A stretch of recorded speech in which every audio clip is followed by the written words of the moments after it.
हरे कृष्ण. 2 मिनिटं आपण कीर्तन करूया सगळे. जय हो श्री कृष्ण चैतन्य प्रभु नित्यानंद श्री अद्वैत गदाधर श्रीवासादि गौर भक्त वृंद. हरे कृष्णा कृष्ण कृष्ण हरे हरे हरे रामा राम राम हरे हरे हरे कृष्णा कृष्ण कृष्ण हरे हरे हरे राम राम राम हरे हरे हरे कृष्णा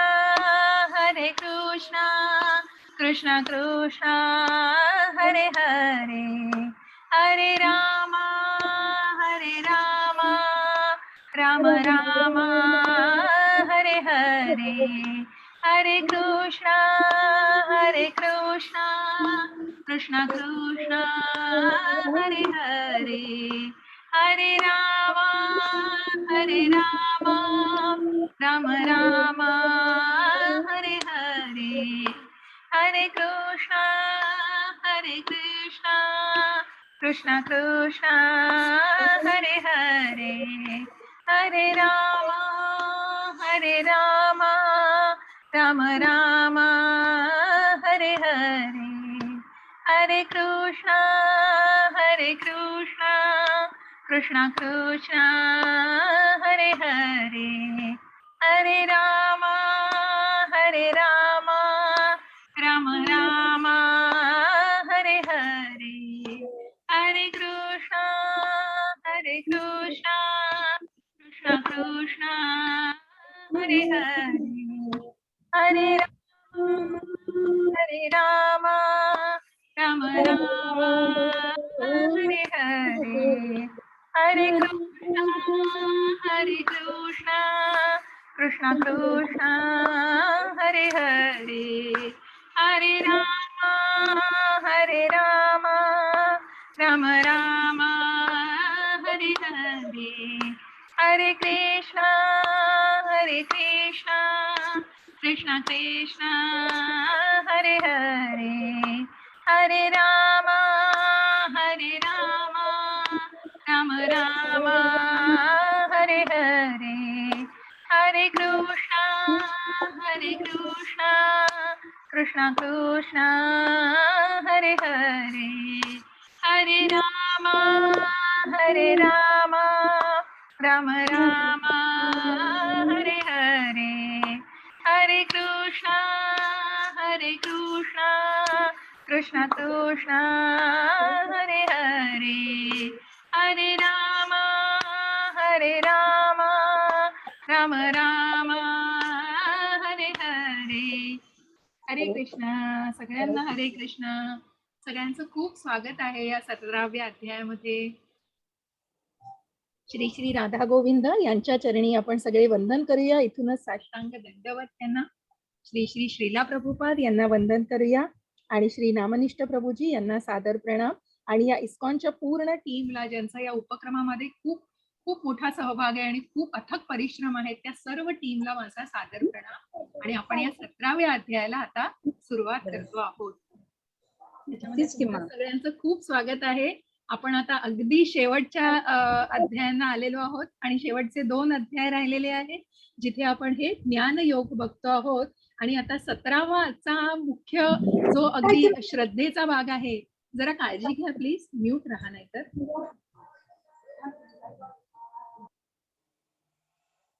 जो हा श्रद्धात्रय म्हणजे विश्वासाचे विभाग, श्रद्धेचा विभाग हे जे आहे हे आपण अगदी पूर्ण करणार आहोत. म्हणजे ते ज्ञान आहे. आणि उद्याच्या अध्यायात जसं मी म्हटलं म्हणजे भगवद्गीता उपदेश सांगून इथे पूर्ण होतोय. उद्याच्याही अध्यायात प्रश्न आहेत परंतु सगळ्या गीतेचं सार आहे. मग त्याच्यामध्ये जे आपण आतापर्यंत सगळं ऐकलेलं आहे 17 अध्यायापर्यंत त्या सगळ्यांचं त्या पिक्चरचा पूर्ण ट्रेलर त्या भगवद्गीतेच्या 18व्या अध्यायामध्ये आहे. आणि भगवंतांनी सगळं पुन्हा एकदा अगदी सार प्रत्येकाचं जे आहे ते या श्लोकांमध्ये वर्णन केलेलं आहे. आणि अशा प्रकारे आपण ह्या 17 दिवस आज ह्या प्रवासामध्ये आणि आपण सगळे एकत्र आहोत, त्याचा खूप खूप खूप आनंद आहे. सगळ्या तुमच्या सगळ्यांचे खूप आभार आणि खूप कौतुक. आणि ज्यांना आपल्या सर्वांना तर आनंद होतोय आणि ज्याला हा आनंद होतोय त्या शतगुणी अशा शतगुणी आनंद होणाऱ्या त्या प्रभू श्रीकृष्णाला सादर प्रणाम आपण केलेला आहे. त्या सगळ्यांना सादर प्रणाम करून आपण या 17व्या अध्यायाला सुरुवात करणार आहोत. सुरुवातीला मला फक्त एक कालचं क्लॅरिफाय करायचं. अरुणाताई आलेल्या आहेत. अरुणाताई, हरे कृष्ण. हरे कृष्ण अरुणाताई.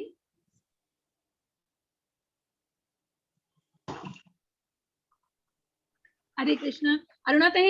कालच्यासाठी मी तुम्हाला तेच कालचा मी संदर्भही पाठवला होता आणि माझ्या सांगण्यामध्ये बोलण्यात तर अरुणाताई, तो राजसूय यज्ञ जो इंद्रप्रस्थामध्ये केला होता आणि अश्वमेध यज्ञ जो नंतर केला होता, हे मला अगदी खुलासा आणि माझ्या तोंडातून जरी काही चुकीचं निघून गेलं असेल, काही चुकून असेल तर अपराध माझ्याकडे, क्षमा मला. आणि नाही, मी याचा संदर्भही पाठवलाय आणि भागवताच्या पहिल्या स्कंदामध्ये, म्हणूनच स्कंद वाचा, मी काल पण तो पुन्हा वाचला सगळा. आणि जे स्कंदामध्ये दिलेलं आहे पहिल्या स्कंदामध्ये ते सगळं युद्धाच्या नंतरच आहे. आणि तिथे त्या कुठेतरी मी त्या यज्ञाचं नाव सांगताना फक्त चूक झाली माझ्याकडनं. तर हा राजसूय यज्ञ जो आहे तो इंद्रप्रस्थामध्ये हस्तिनापूर म्हणजे तेव्हा युधिष्ठिराने केला होता आणि त्यावेळेला आधी. आणि हा जो अश्वमेध यज्ञ आहे हा नंतर युधिष्ठिरालाच राज्य सिंहासनावर बसवलं होतं, त्यानंतर तो केला होता, जेव्हा अर्जुनाने जेव्हा श्रीकृष्णाला थांबवून घेतलं होतं युधिष्ठिराने. आणि खूप सुंदर वर्णन आहे त्याचं. तर हे मी तुम्हाला खुलासा केला आणि त्याचे संदर्भही मी पाठवले, अजूनही पाठवीन. भागवताचा पहिला स्कंद मिळाला तर नक्की वाचा आणि त्याच्यामध्ये तुम्हाला पूर्ण युद्धानंतरचे जे आहे तो आहे. आणि या राजसूय यज्ञाची पण मी माहिती थोडी पाठवेन तुम्हाला, मला मिळालेली आहे. पण पूर्णपणे राजसूय यज्ञ काल राजसूय यज्ञाचं चाललं होतं ना आपलं, म्हणून अगदी बरोबर. शिशुपालाचा जो वध केला, अगदी बरोबर माताजी. आणि बरं झालं तुम्ही तो खुलासा केलात, माझ्या तोंडून ते निघून गेलं. जो अश्वमेध नंतरचा यज्ञ आहे, पण शिशुपालाचा जो वध झालेला आहे अश्वमेध शिशुपालाला आधीच मारलेले, शिशुपालाला आधी मारलेलं आहे. आणि हाच खुलासा मला करायचा होता. तर काही चुकून निघून गेलं असेल तर क्षमा असावी. आणि ज्ञान पूर्णपणे म्हणजे मी ते काही सर्व पूर्ण अगदी सर्वज्ञ अशी बसलेली नाही, आम्ही पण खूप शिकतो आहोत. तर कधीतरी कुठेतरी, जसं मी त्या दिवशी पण सांगितलं किरण प्रभूजींना, की मी पुन्हा तो खुलासा केला आणि उद्दिष्ट एवढंच आहे की तुमच्यापर्यंत कुठलंही चुकीचं ज्ञान पोहोचलं नाही पाहिजे. आणि म्हणूनच ते उद्दिष्ट असतं, म्हणून मी पुन्हा तो संदर्भ घेतला, ते वाचलं. आणि नक्की तो अश्वमेध हा शब्द चुकून राजसूय यज्ञाच्या जागी ते चुकून माझा खुलासा करायचा होता, म्हणजे त्या चुकीचा. त्याच्यामुळे ते सांगितलं. आणि त्या यज्ञाची माहिती भागवताच्या पहिल्या स्कंदामध्ये ते अश्वमेध यज्ञ. पण राजसूय यज्ञ जो युद्धाच्या अगोदर झालेला होता, जेव्हा इंद्रप्रस्थामध्ये युधिष्ठिराला बसवायचं होतं राजगादीवर, तेव्हा तो केलेला होता. त्यावेळेस द्रौपदीनं चिंधी बांधली होती, म्हणजे बरोबर, अगदी बरोबर, अगदी बरोबर. या सगळ्या सुदर्शन चक्र सोडलं होतं ना याला, अगदी बरोबर. शिशुपालावर सुदर्शन चक्र शिशुपालावर सोडलं होतं, अगदी बरोबर. 100 एकेका धाग्याचं मी तुला हे करेल म्हणे तुला. आणि तेच मग वस्त्रहरणाच्या वेळी त्यांनी त्याची पूर्तता केली त्यांनी, द्रौपदीची लाज राखली. अगदी बरोबर माताजी. हे सगळे आपण म्हणतो ना पुराणातल्या कथा, अगदी आपल्याकडे आहे सगळ्याचं ज्ञान. फक्त हे कधी कधी म्हणजे या संदर्भाना, जेव्हा आता हे शिशुपालाचा वध, मग त्यावेळेला 100 पाप भरली आणि मग कशा प्रकारे मत्सर, द्वेष, मग या संदर्भांना हे नक्की या कथा सांगितल्या जातात. पण खूप आपल्याकडे म्हणजे हेच आहे की वैविध्य आहे सगळ्याचं आणि ते ज्ञानच भगवंत आपल्याला या वेगवेगळ्या मार्गातून सांगतो. हरे कृष्ण माताजी. तोच खुलासा मला करायचा होता. आणि याच्या पुढचा जो आहे अश्वमेध यज्ञ, तो युद्धानंतरचा, जेव्हा मग नारद मुनींना बोलावलं जातं आणि मग श्रीकृष्णांना तेव्हा सुद्धा नंतर श्रीकृष्णाला बसवून तेव्हा वध काहीच होत नाही, व्यवस्थित होते सगळं. म्हणजे स्वतः द्वारकेला जाण्याच्या आधी युधिष्ठिर महाराज थांबवून घेतात श्रीकृष्णाला. सुंदर वर्णन आहे भागवतामध्ये, खूप चांगले, खूप छान सुंदर वर्णन आहे. प्रत्येक स्कंदामध्ये, अगदी त्याच्या भागामध्ये जे 12 स्कंद आहेत, त्या 12 स्कंदाच्या प्रत्येक भागांमध्ये वेगवेगळ्या कथा आहेत. त्या सगळ्यामध्ये हे वर्णन आहे. तर आवर्जून मी तुम्हाला हे संदर्भ पाठवीन. ज्यांना इच्छा असेल त्यांनी रेफर करा. मी हे 10-12 संदर्भ आज तुम्हाला नक्की ग्रुपवर शेअर करेन पहिल्या स्कंदाचं. अगदी नक्की.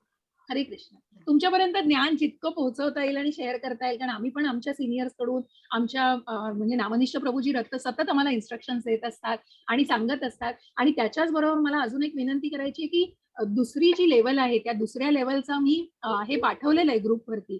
तर मला काय म्हणायचं, तुम्हाला सगळ्यांना दुसरी लेवलचं मिळालेलं आहे मेसेज? मिळालाय ना? तर कुणाला इच्छा आहे माझी मुलगी मला पाठवते लिंक, त्याच्यामुळे मी हे करते, लिंक वरूनच करते मी. अच्छा, पण मग तुमच्या मुलीला सांगा तुम्ही की मी हो, सांग. दुसऱ्या लेवलची लिंक पाठवली आहे, तर प्रत्येकाने पाहिजे, तर कुणाला इच्छा आहे त्यांनी प्लीज हात वर करून मला हँड रेज करून सांगा की कुणाकुणाला दुसऱ्या लेवलला यायचं आहे. माझी तर खरोखर म्हणजे विनंती आहे की तुम्हाला पुढचं जे अगदी ग्रेट, म्हणजे खूप छान. गौरी माताजी, प्रत्येकीने ना तुम्ही माझ्या समोर सुद्धा आता तर ती लिंक ऑपरेट होतीये का, आणि प्रत्येकाने जरी आता एक 5 मिनिटं आपण दिली तरी माझी हरकत नाहीये, पण सगळ्यांना ते कळलं आहे का त्या लिंकवरचं? फ्री भक्तिशास्त्री आणि भक्ती सदाचार असे 2 कोर्सेस आहेत त्याच्यावर. तुम्ही अनम्यूट होऊन बोला माझ्याशी, काही हरकत नाही. आपण 5 मिनिटं त्याच्यावरती घेऊया. शेवटची घ्यायची ती मी आत्ता घेते.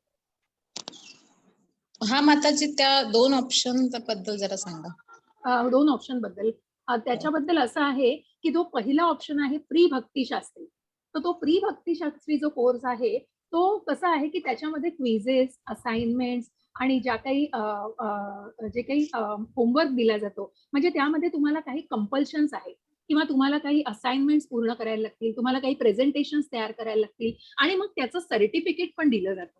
आणि मग त्याच्यामध्ये काही बांधिलकी, काही बद्य, मग तुम्हाला नामजपाचं सुद्धा की प्रत्येक पहिल्या लेवलला गेल्यानंतर तुम्ही 1 माळा तरी जप केला पाहिजे दुसऱ्या लेवलला जाण्याआधी, दुसऱ्या लेवल नंतर तिसऱ्या लेवलच्या आधी तुम्ही 4 माळा जप केला पाहिजे. अशी काही ठराविक नियम आहेत आणि ते नियम असणं खूप गरजेचं आहे, कारण कुठेतरी आपण पुढे जातोय.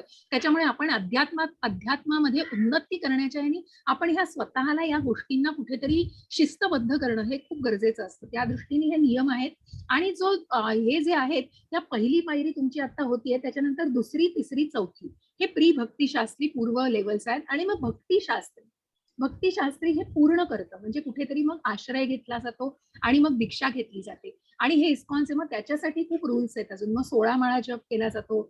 मग बाकी हे 4 नियम तर मुख्य आहेत. मांसाहार नाही, ते कोणी या गोष्टी तर खूप इस्कॉनच्या कंपल्सरी आहेत. हे 4 नियम की मीट इटिंग, इंटॉक्सिकेशन आणि इलिसिट सेक्स आणि मग जुगार खेळणं म्हणजे गॅम्बलिंग, हे सगळे 4 मुख्य नियम आहेत. आणि त्याच्या व्यतिरिक्त जेव्हा भक्तिशास्त्राचं मला सांगितलं, मग त्याच्यामध्ये तुम्ही चहा, कॉफी, कांदा, लसूण या गोष्टी की जे मग कुठेतरी उद्वेगिक असतात आणि कुठेतरी तामसी भावना आणि कुठेतरी मग त्या भावनेला आणि कुठेतरी आपण म्हणतो की कितीतरी वेळा म्हणतो की कारण उग्र म्हटलेलं आहे आपण शास्त्रामध्ये, त्याला सायंटिफिक बेस पण आहे. या पदार्थांना तुम्ही बघाल तर कुठेतरी मग जर फ्लेक्झिबल असेल तेवढं, आणि जर म्हणजे तुम्हाला काय म्हणतात ना की शक्यच नसेल, की प्रत्येकाचे शेवटी प्रॅक्टिकल प्रॉब्लेम्स असतात हो, आणि प्रत्येक जण शक्यच होईल असं नसतं, कारण अभ्यास करायची इच्छा असते. असाइनमेंट्स ह्या गोष्टी सुद्धा कधी कधी कमिटमेंट्समुळे किंवा घरच्या जबाबदाऱ्यांमुळे वेळेअभावी या होऊ शकत नाहीत. तर त्या दृष्टीने नामनिष्ठ प्रबोधन हा दुसरा कोर्स आयोजित केलाय आणि त्याचं नाव आहे भक्ती सदाचार. आणि हा भक्ती सदाचार कोर्समध्ये तुम्हाला दुसऱ्या लेवललाच जाता येईल आणि या पुढच्या पातळ्यांना जाता येईल. तुम्हाला ज्ञान सगळं मिळेल, परंतु कुठेतरी मग तुम्हाला काही असाइनमेंट्स नसतील, तुम्हाला सर्टिफिकेट मिळू शकणार नाही. तुम्ही कुठल्याही मग टीचिंग मध्ये किंवा मग या गोष्टींमध्ये येण्यासाठी तुम्हाला थोडंसं त्या गोष्टी रिस्ट्रिक्टेड होतील, कुठेतरी त्या गोष्टींची मर्यादा होईल आणि तुम्ही कनेक्टेड राहू शकता इस्कॉन कडून. तुम्हाला सगळी माहिती, तुम्हाला ज्ञान सगळं मिळेल, परंतु कुठेतरी मग ते क्विझेस, असाइनमेंट्स या गोष्टी नसतील आणि तुम्हाला फक्त हे ज्ञान दिलं जाईल, या पायऱ्यांवरून हे ज्ञान दिलं जाईल. तर असं आहे की ज्या मुद्दाम सोयीसाठी की जे आता मोठे सिनियर सिटीजन्स आहेत, ज्यांना कम्प्युटर आणि मग टायपिंग ह्या गोष्टी सगळ्या, पण कुठेही कनेक्टेड राहायचंय, कुठेतरी तो जाणून घ्यायची, माहिती जाणून घ्यायची, मग त्यासाठी तो भक्ती सदाचार हा कोर्स प्रभूजींनी डिझाईन केलेला आहे. खूप सुंदर कोर्स आहे तो पण. तर त्याच्यामुळे ज्याची इच्छा ज्याला कोर्सला जायची असेल, प्रत्येकाने नक्की निश्चित ट्राय करावं. माझी तर इच्छा आहे की खरोखर तुम्ही पुढच्या की तुम्ही सगळे नक्की, म्हणजे जसं मी म्हटलं तात्पर्य तर तुम्ही सगळे वाचाल, परंतु तुम्ही या दुसऱ्या टप्प्यावरती तुम्हाला भगवद्गीता अजून सखोल शिकायला मिळेल आणि खूप आनंद वाटेल, म्हणजे तुम्ही सगळ्यांनी याच्यामध्ये सहभाग घेतला तर. आणि तिसरी महत्वाची गोष्ट की सेवेमध्ये सुद्धा मी व्हॉलेंटिअर फॉर्म सुद्धा तुम्हाला सगळ्यांना शेअर करणार आहे. प्रत्येकाने मला वाटतं कृष्णासाठी अर्धा तास, 1 तास नक्की काढू शकाल तर आपली वेळ समजून, म्हणजे जसं मी म्हटलं की कालही सांगितलं की सकाळपासून रात्रीपर्यंत स्वतःचा वेळ स्वतःच चाचपडून बघा, की मग तुमच्या लक्षात येईल की आपला वेळ कुठे जातोय. मग मला खरोखर माझ्या स्वतःला सुद्धा, मी आता कुठल्याही गोष्टीला वेळेची एक्सक्यूज देताना 100 वेळा विचार करते की आपण दिवसभरात कुठे वेळ वाया घालवलाय आणि मगच आपण त्या गोष्टीचं कारण सांगतोय. तर हे खूप महत्वाचं आहे, हे मी स्वतःच्या अनुभवावरून सांगते. हे प्रभूजींनी खूप सुंदर उदाहरण दिलं त्या दिवशी की त्यांना खूप जणांनी की नाही हमें नहीं जमेगा, हमें टाइम ही नहीं है. बट टाइम नहीं है तो क्यों टाइम नहीं है? आप देखा है आपने आपका टाइम कहाँ वेस्ट डेस्क हो रहा है, कितना टीवी के सामने बैठ रहे हो, कितना वीडियोज के सामने देख रहे हो, कितना यहाँ पे, वो सब चीजें कीजिए. म्हणजे बाबूजींनी हे हिंदीमध्ये सांगितलं. परंतु म्हणजे गोष्ट इतकीच आहे, तात्पर्य सांगायचं एवढंच आहे की प्रत्येकाने निश्चित प्रयत्न करावा, कारण ही सेवा शेवटी सर्वम कृष्णार्पण. कुणालाही सक्ती नाहीये, कुणालाही कुठल्याही गोष्टीची सक्ती नाहीये. पण कृष्णासाठी थोडा वेळ काढला तर निश्चित मी तुम्हाला सांगते की मी स्वतःचा अनुभव तुम्हाला दीपांजली माताजी पण सांगतील की तुमच्या बाकी गोष्टी इतक्या सुकर होतात की तुम्हाला असं म्हणत नाही की तुम्ही तुमच्या ड्युटी सोडून त्या गोष्टी करा, पण नक्की तुम्ही तो अर्धा तास, पाऊण तास, 1 तास, मग तुम्हाला जसं आता दीपांजली माताजी 2-3 दिवस जमलं नाही, म्हणजे ती सेवा प्रत्येकाने स्वेच्छेने करायची हो.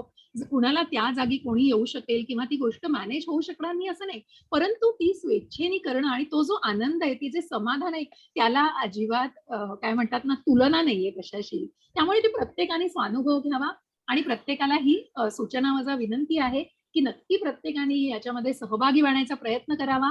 आपल्या दुसऱ्या लेवल, तिसऱ्या लेवल, आपण मराठीला आपल्याला खूप ग्रो करायचं, खूप प्रगत करायचंय आणि खूप त्याचं गोष्ट वाढवायच्यात आपल्याला, आणि त्यासाठी आपल्याला खूप व्हॉलेंटियर्स, खूप सेवा पण हवी आहे. आणि म्हणूनच तुमच्यासारखे सगळे असे निष्ठावान सेवक आणि भक्त आले आपल्या बरोबर तर खूप छान वाटेल आणि आपण ही प्रगती लवकर करू शकू. कारण आपल्याला खूप सहकार्य हवं आहे की टेक्निकल याच्यामध्ये, ट्रान्सलेशन मध्ये, या अनुवाद वाचण्यामध्ये, श्लोका रेसिटेशन मध्ये, आणि वेगवेगळी मदत मिळाली तर आपल्याला खूप आनंद आहे की आपण नक्कीच निश्चित ही प्रगती थोडी लवकर करू शकू. आणि जसं मी किरण प्रभूजींना म्हटलं की आपण दुसरी लेवल, त्यांनी काही काल सजेशन्स पण दिली, खूप सुंदर सजेशन आहे की ते उपोद्घात वाचावा की कशा प्रकारे सुरुवातीपासून भगवद्गीता किती महत्वाची आहे, किती पहिले सगळे पानं सुद्धा किती महत्वाची आहेत, आणि त्याच्यामध्ये सगळं प्रभुपादांनी इतकं सुंदर वर्णन केलेलं आहे की सगळ्या 18 अध्यायांचं त्याच्यामध्ये पण विश्लेषण आणि निरूपण खूप सुंदर केलेलं आहे. अशा या सूचना तुम्ही द्या आणि निश्चित आमच्या बरोबर टीम मध्ये जॉईन व्हा. खूप आनंद होईल तुमच्या सगळ्यांबरोबर काम करायला. कशाचीही चिंता करू नका, आपण सगळे एकमेकांना सहकार्य करायला आहोत. आम्ही सुद्धा शिकलो आहोत. मी 2 वर्ष झाले खूप इस्कॉनच्या गोष्टी शिकली आहे आणि प्रभूजींबरोबर इतकं काम आता केलंय की खूप छान वाटतं. आणि ते सुद्धा कुठली बांधिलकी नाही. माझ्या घरात पण माझी जॉईंट फॅमिली आहे, सासू सासरे, मुलं आता मोठी आहेत, लहान म्हणजे मधल्या वयातली आहेत. मी म्हणत नाही की माझं कुठलंही कौतुक नाही सांगत, पण आपण वेळ, एक उदाहरण म्हणून मी सांगते, कारण खूप कमिटमेंट्स असतात. सकाळी 5:30-6 पासून दिवस सुरू होतो ते रात्री 12 पर्यंत दिवस चालू असतो. पण कमिटमेंट्स असतात, पण त्याच्यातनं आपण वेळ काढणं हे महत्वाचं असतं. त्याच्यामुळे मला असं वाटतं की त्या कमिटमेंट्स नाकारू नका, की कुठल्याही कोणाची आबाळ होऊ देऊ नका. मग तुम्ही कोणाला सासऱ्यांना बाबा हे नाही दिलंय, सासूबाईंना हे नाही दिलंय, घरातल्या मुलाबाळांचे आबाळ केले, ते करून तुम्ही काहीच करू नका. कृष्ण सांगतोय तुम्ही सगळ्या तुमच्या जबाबदाऱ्या पूर्ण करा, पण निश्चित तुमचा जो वेळ आहे स्वतःचा, तो तुम्ही, जर तुमची आवड असेल, तुम्हाला निष्ठा असेल, इच्छा असेल, मनातून इच्छा असेल, कुठल्याही काय म्हणतात ना त्याला, फोर्सनी नाही, कुठल्याही तुमच्यावर हे केलं जाणार नाही, सक्ती केली जात नाही, तुमच्या मनापासून तुम्हाला इच्छा असेल याची, तर निश्चित विचार करा. मी एवढेच माझं तुमच्या बरोबर थोडंसं शेअर करायचं होतं, म्हणून मी म्हटलं नंतर मग काही जण निघून जातात किंवा मग बोलण्याचा थोडा वेळ कमी पडतो, तर आपण अध्याय आज घेणारच आहोत. पण आता आपण अगदी शेवटी पोहोचलो आहोत. आजचा 17वा आणि उद्या 18वा अध्याय. तर उद्याही तुम्हाला काही याच्याबद्दल विचारायचं असेल, निश्चित विचार करा आणि नक्की कोणी ग्रुप सोडू नका. तुम्हाला सगळी माहिती ग्रुपवरून दिली जाईल आणि खूप सुंदर आपण शेअर करत असतो. आता काल एकादशीचं म्हणून मी शेअर केलं. आपल्याकडे एकादशीला सकाळ, दुपार, संध्याकाळ तिन्ही वेळेला 700 श्लोकांचं खूप सुंदर वाचन असतं. सकाळी मोठे वाचतात, दुपारी मुलं वाचतात, संध्याकाळी युथ मधले सगळे तरुण वर्ग वाचतो. त्यामुळे खूप सुंदर उपक्रम चालू असतात. आणि मी अजून माहिती सुद्धा शेअर केली आहे की ज्याच्यामध्ये भजनं, श्लोक रेसिटेशन ह्या गोष्टी सुद्धा शिकवल्या जातात. पूर्ण आठवडाभर या वेगवेगळ्या दिवशी या गोष्टी घेतल्या जातात. कृष्णन प्रभूजी आहेत, कृष्णवेणी माताजी आहेत, खूप सुंदर शिकवतात, खूप सुंदर श्लोक शिकवतात. त्यामुळे कुणालाही इच्छा असेल मनापासून तर नक्की त्याही गोष्टीचा विचार करा. तुम्हाला शिकता तुम्ही सेवा द्या, तुम्ही नक्की या गोष्टी करून सहभागी राहा आणि आपण कनेक्ट राहू असेच. त्यामुळे खूप इच्छा आहे आणि आनंद आहे तुमच्या बरोबर हा संवाद साधायला. खूप छान वाटतंय. कुठल्याही शंका असतील तर निश्चित मला विचारा, पर्सनलवर टाका. ग्रुप मी ओपन केला आहे, ग्रुपवर कुठल्याही शंका विचारा. पण या सगळ्या गोष्टीचा विचार करा आणि तुम्हाला विनंती आहे तुम्ही नक्कीच या गोष्टीचा विचार करून आणि दुसऱ्या लेवलचा तर नक्की विचार करा. खूप सुंदर आहे आणि खूप छान अभ्यास होतो त्याच्यामध्ये. तर बस एवढंच मला तुमच्याशी बोलायचं होतं. आपण आता 17व्या अध्यायाला सुरुवात करूया आपल्या अध्ययनाला. कुणालाही काही शंका असेल तर निश्चित मला क्लास संपल्यावर पुन्हा 5 मिनिटं घेऊया आपण आणि त्यामध्ये शेअर केलं जाईल. मुख्य मला अरुणा माताजींचा कालचा हे खुलासा करायचा होता आणि या गोष्टी तुमच्याशी शेअर करायच्या होत्या. त्यामुळे आणि कधीही काही माझ्याकडून काहीही चुकलं असेल किंवा काही तुम्हाला बोलताना कुठलीही तुम्हाला सक्ती नाहीये, पण तरी कुठल्याही गोष्टीची ती क्षमा. सगळं कृष्णार्पणम असतं, जे काही आहे ते कृष्णासाठी करतोय सेवा आपण. त्यामुळे निश्चितच सगळ्यांबरोबर राहण्याचा खूप आनंद आहे. हरे आता कृष्ण. 17व्या अध्यायाला हरे कृष्ण. कुणाला काही विचारायचंय? हॅलो. हा बोला. हरे कृष्ण. मी दमयंती कुंभार बोलते. बोला कुंभारताई, बोला माताजी. माझे मिस्टर का नाही गेल्या वर्षी असं ह्याच्या वेळेस ओम नमः शिवायचा जप करत त्यांनी देह ठेवला माझ्या मांडीवर. हो बरं बरं. आणि आज 1 वर्ष होऊन 1 महिना झाला. हो. मग त्याचं फळ काय असेल, मिळालं असेल? ओम नमः शिवाय म्हटलं त्यांनी. आजारी होते ते माताजी खूप? 25 वेळा नाही, आजारी नव्हते, काय नव्हते, एकदम ठीक होते. फक्त उलटी झाली आणि छाती गरगर वाजली, मांडी घालून ओम नमः शिवायचा जप करत बसले. हो माताजी त्यांना नक्कीच हो. त्यांनी बघा, आपण अध्यायांमध्ये वाचलंय 7व्या 8व्या अध्यायामध्ये त्यांनी अक्षर म्हणजे त्यांनी त्यांचा देह सोडण्यावेळी भगवंतांचं नामस्मरण केलंय हो. त्यांना नक्कीच सगळं मोक्ष मिळणार आहे. आणि तुम्ही काही 25 वेळा काळजीच त्यांनी करू खूप मोठा जप केला. घर असं दुमदुमून गेलत. म्हणजे त्यांना कुठेतरी कल्पना आलेली. आणि वय किती होतं? 56 वय चालू होतं. काहीच नाही हो, काहीच नाही वय हो. एवढं खूप छान होते. ज्ञानेश्वरी रोज ज्ञानेश्वरी वाचायचे, गुरुचरित्र वाचायचे, हरे कृष्णाचा पुण्यात्मा जप होता माताजी. खूप पुण्यात्मा होता तो, खूप पुण्यात्मा. आणि तुम्ही काही म्हणजे खूप वाईट झालं आपण म्हणू शकतो. म्हणजे इतक्या लहान वयामध्ये खरोखर आपण शेवटी म्हणतो ना की भौतिक याच्यामध्ये हे दुःख होणं हे खरोखर म्हणजे खूप पचवणं कठीण आहे हो माताजी. खूप तुमच्या दुःखात सहभागी आहोत आम्ही. पण शेवटी तुम्ही म्हणालात, हे सांगितलं ओम नमः शिवाय म्हणून त्यांनी देह ठेवला, तर हे कुठेतरी पुण्यात्मा आहे हो माताजी. आणि रोज आपल्या इस्कॉन मधला पण ते मंत्र म्हणत होते, हरे कृष्ण हरे रामाची रोज 1 माळ करून करत होते. काही नाही, कृष्णधामाला पोहोचले हो माताजी ते. नक्कीच त्यांना भगवत धामाला. जवळजवळ 25 मिनिटं म्हणत होते. बघा आणि 25 त्याच्यानंतर मिनिटं गेले जप करत होते. हा त्याच्यानंतर माझ्या मांडीवर अज्जात ओम नमः शिवाय म्हणत शेवटचा श्वास घेतला. ते खूप खूप खूप खूप दुर्मिळ आहे हो माताजी. हा अनुभव अंगावर शहारा आला माझ्या. खरोखर अंगावर काटा आला. म्हणजे आपण मी बोलती आणि प्रत्यक्ष तुम्ही सांगताय हा अनुभव. मी सोलापूर जिल्हा मोहोळ तालुका शेटफळ. बरोबर. शेटफळहून बोलताय तुम्ही? हा. मग तिथं वासुदेवाचं मंदिर आहे ना?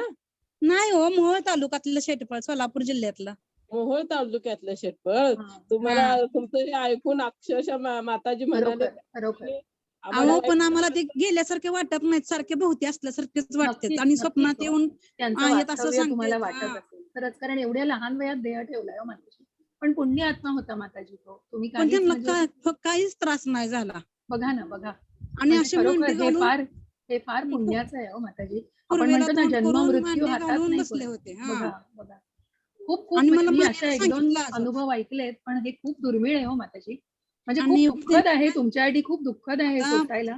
पण मी समजू शकते. मला कृष्णाने शक्ती दिली सहन करायची. बघा खरंच कृष्णच तुमची काळजी घेईल माताजी. तुम्ही काळजीच करू नका.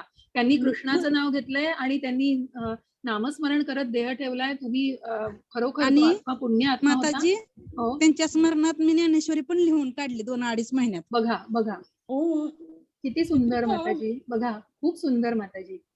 तुम्ही नक्की खूप चांगलं तुम्ही त्यांनी तुम्हाला सांगितलंय बघा, तुम्ही सगळं पुण्याचं काम करा. तुम्हाला जे मनात येते, तुम्ही कृष्णाची जितकी सेवा कराल तितकी बघा, निश्चितच तुम्हाला खरोखर म्हणजे तुम्ही मला काही शब्दच नाही आहेत तुमच्यासाठी. खरोखर हे दुर्मिळ आहे माताजी. आणि मी कसे वारकरी संप्रदायातलीच आहेत. वडील पण महाराज होते, कीर्तनकार होते. बरोबर. म्हणजे तुमच्या म्हणतात ना कुळातच सगळं आहे ना, त्यामुळे कुळातच परमार्थ आहे. बरोबर. नक्कीच खूप म्हणजे शब्दच नाही आहेत तुमच्या सांत्वनासाठी, पण शब्द नाही आहेत. पण हे ऐकणं खूप दुर्मिळ आहे आणि पुण्य आत्मा होतात नक्कीच खरोखर.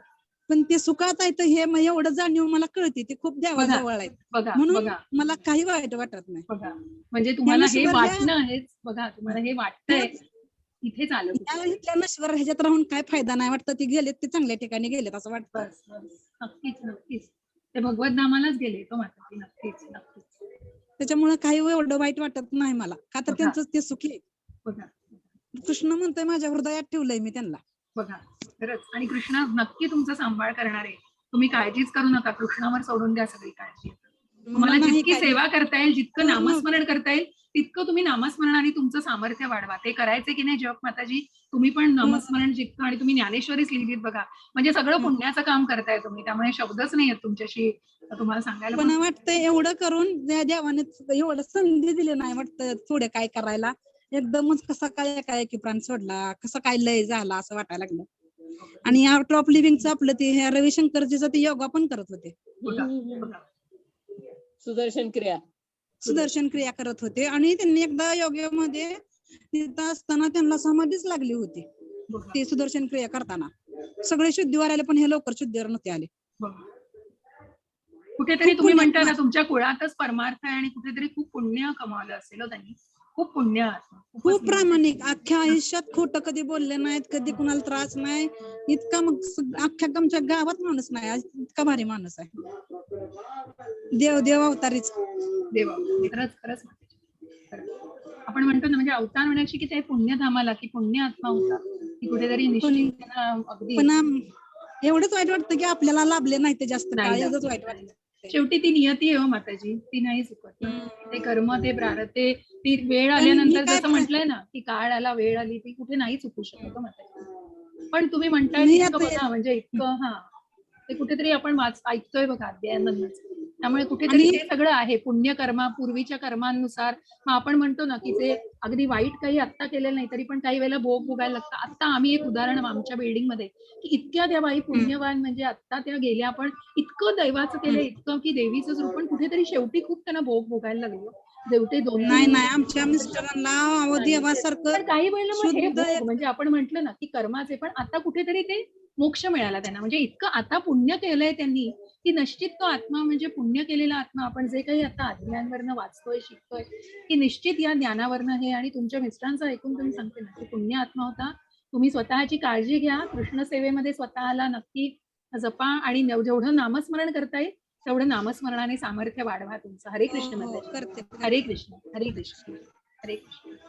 आपण 17व्या अध्यायाला सुरुवात करूया. खूप हे वेगवेगळे संवाद आहेत तुमच्या बरोबर, आणि तेच एक असतं की आपण म्हणतो त्या माध्यमातून आपण एक कुठेतरी जोडले जातोय सगळ्यांशी, आणि हे कुटुंब आहे. म्हणून मी म्हटलं ना की शेवटी हे जे राहतात एवढे सगळे जण, की कुठेतरी ती इच्छा आहे मनामध्ये, श्रद्धा आहे, ती भावना आहे, तेच आपण आज शिकणार आहोत. ही श्रद्धा, भावना, हेच आपण जोडले गेले आहोत. आपलं एक कुटुंब, प्रत्येक या बॅचशी माझं एक कुटुंब छान तयार होत आहे.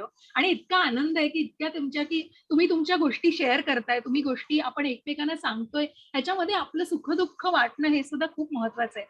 आणि म्हणूनच जितके राहू दे, 5 राहू दे, 10 राहू दे, 15, 20, 25, 50, मला नंबरशी नाही, पण जे काही तुम्ही आहे ते मनापासून, ती श्रद्धा, तेच आपण असतो श्रद्धेचा भाग बघणार आहोत. जसं आपण कालच्या अध्यायामध्ये बघितलं की दैव आसुरी, ही दैवी गोष्ट आपण बघितलीच होती, पण आसुरी वृत्ती कुठल्या थराला जाऊ शकते आणि कुठल्या थराला त्याची परिणिती होऊ शकते हे आपण बघितलेलं आहे. आणि मग त्या शास्त्राच्या विधीनुसार या गोष्टी, या शास्त्राच्या विधीनुसार केल्या पाहिजेत, आणि त्या करणं हे अत्यंत महत्वाचं आहे. हे आपण कालच्या या अध्यायामध्ये बघितलं की किती अतिरेकी आणि राक्षसी, किती नराधमी वृत्ती असू शकते, आणि काय तो मनुष्य कुठल्या थराला जाऊ शकतो हा स्वभाव आपण बघितला, राक्षसी स्वभाव बघितला, आणि त्याच्यानंतर या क्रियाकलापांचे परिणाम बघितले. आणि म्हणूनच कुठल्या गोष्टी, मग ball is in your court, मग तुम्हाला काय उन्नती करायची का तुमची अधोगती करायची हे तुमच्या हातामध्ये पूर्ण.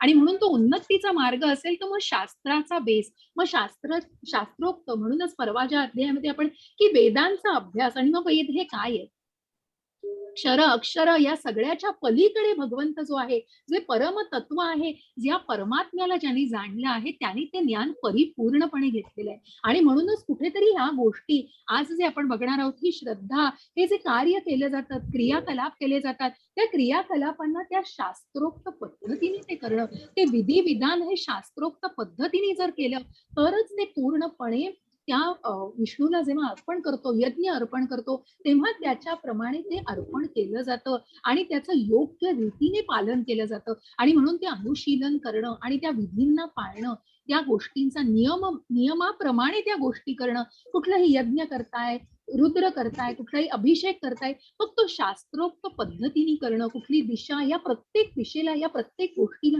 हा तितकाच एक सायन्सचा. प्रत्येक गोष्ट तुम्ही एक प्रभुपादांचं हे पुस्तक खूप सुंदर आहे, सायन्स अँड सेल्फ रिअलायझेशन. मग आत्मसाक्षात्कार हा झालेला असतो. मग त्याच्याशी सुद्धा शास्त्र कसं निगडीत आहे, हे सायन्स कसं निगडीत आहे, हे प्रभुपादांनी सांगितलेलं आहे. म्हणूनच आपण हे आज आपण या 17व्या अध्यायामध्ये हा श्रद्धेचा भाग बघणार आहोत, की अर्जुनाची अनधिकृत उपासनेबद्दल चौकशी बघणार आहोत पहिल्या अध्याय श्लोकापासून. आणि मग भगवंतांनी काय उत्तर दिलंय. मग अर्जुन विचारतोय की मग अशी जी पूजा करतात, जे सगळे शास्त्राच्या विधीला न पालन करता करतात, त्याची परिणिती काय होते, आणि त्या उपासनेबद्दल ते चौकशी करतोय. भगवंत सांगतायत की पुन्हा हे त्रैगुणांचा त्याच्यावरती प्रभाव आहे. आणि मग त्या त्रैगुणांद्वारे सत्व, रज आणि तम या गुणांद्वारे कशा प्रकारे ती यज्ञ, तप आणि दान केलं जातं. या यज्ञ, तप, दानाला महत्व आहे. आणि मग ते कशा वृत्तीने केलं जातं, कसलं अन्न सेवन केलं जातं. मग सात्विक माणूस काय खातोय, राजसिक माणूस काय खातो आणि तामसिक माणूस काय खातो, की ज्यामुळे हे गुण तेवढे उन्नत होतात, प्रगत होतात, किंवा मग ही व्यक्ती अधःपतनाला का जाते, आणि मग त्याची परिणिती त्या गुणांनुसार कशा प्रकारे होते, हे आपल्याला जाणायचंय. मग यज्ञाचे 3 प्रकार कुठले आहेत, तपस्यांचे 3 प्रकार कुठले आहेत, 3 प्रकारामध्ये दानधर्म कसा केला जातो. आणि मग सर्वात शेवटी हा दानधर्म करताना ब्राह्मण जेव्हा म्हणतो ओम तत्सत, या ओम शब्दाचं आपण महत्व जाणणार आहोत, की ओम तत्सत का म्हटलं जातं. प्रत्येक आपण जेव्हा दक्षिणा देतो ब्राह्मणाला, तेव्हा आपण म्हणतो ओम तत्सत, की कशा प्रकारे ते आपण देतो आणि कशा प्रकारे त्याची फल, त्याची प्राप्ती, आणि त्या व्यक्तीने कशा प्रकारे ते घ्यावं,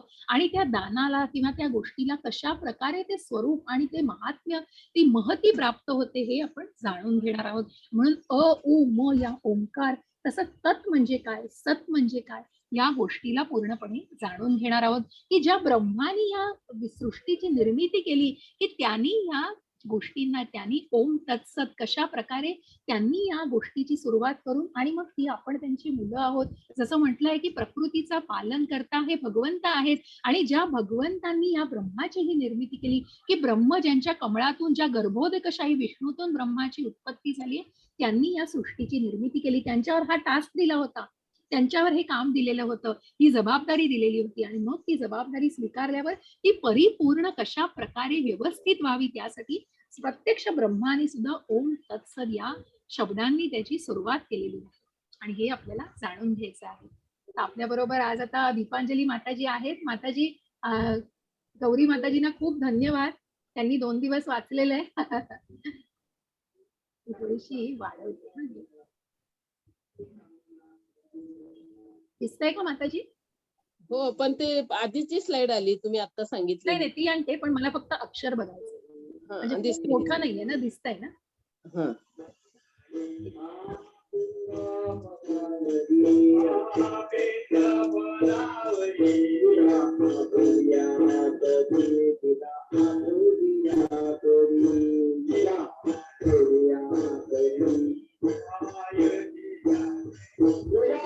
तर काळजी घेता का कोणी आहे त्यांनी?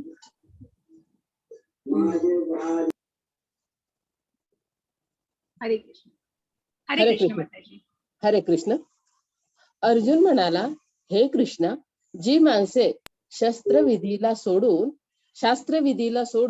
श्रद्धेने युक्त होऊन देवादिकांचे पूजन करतात, त्यांची मग स्थिती कोणती, सात्विक, राजसी की तामसी. हरे हरे कृष्ण कृष्ण माता. माताजी. हरे कृष्ण.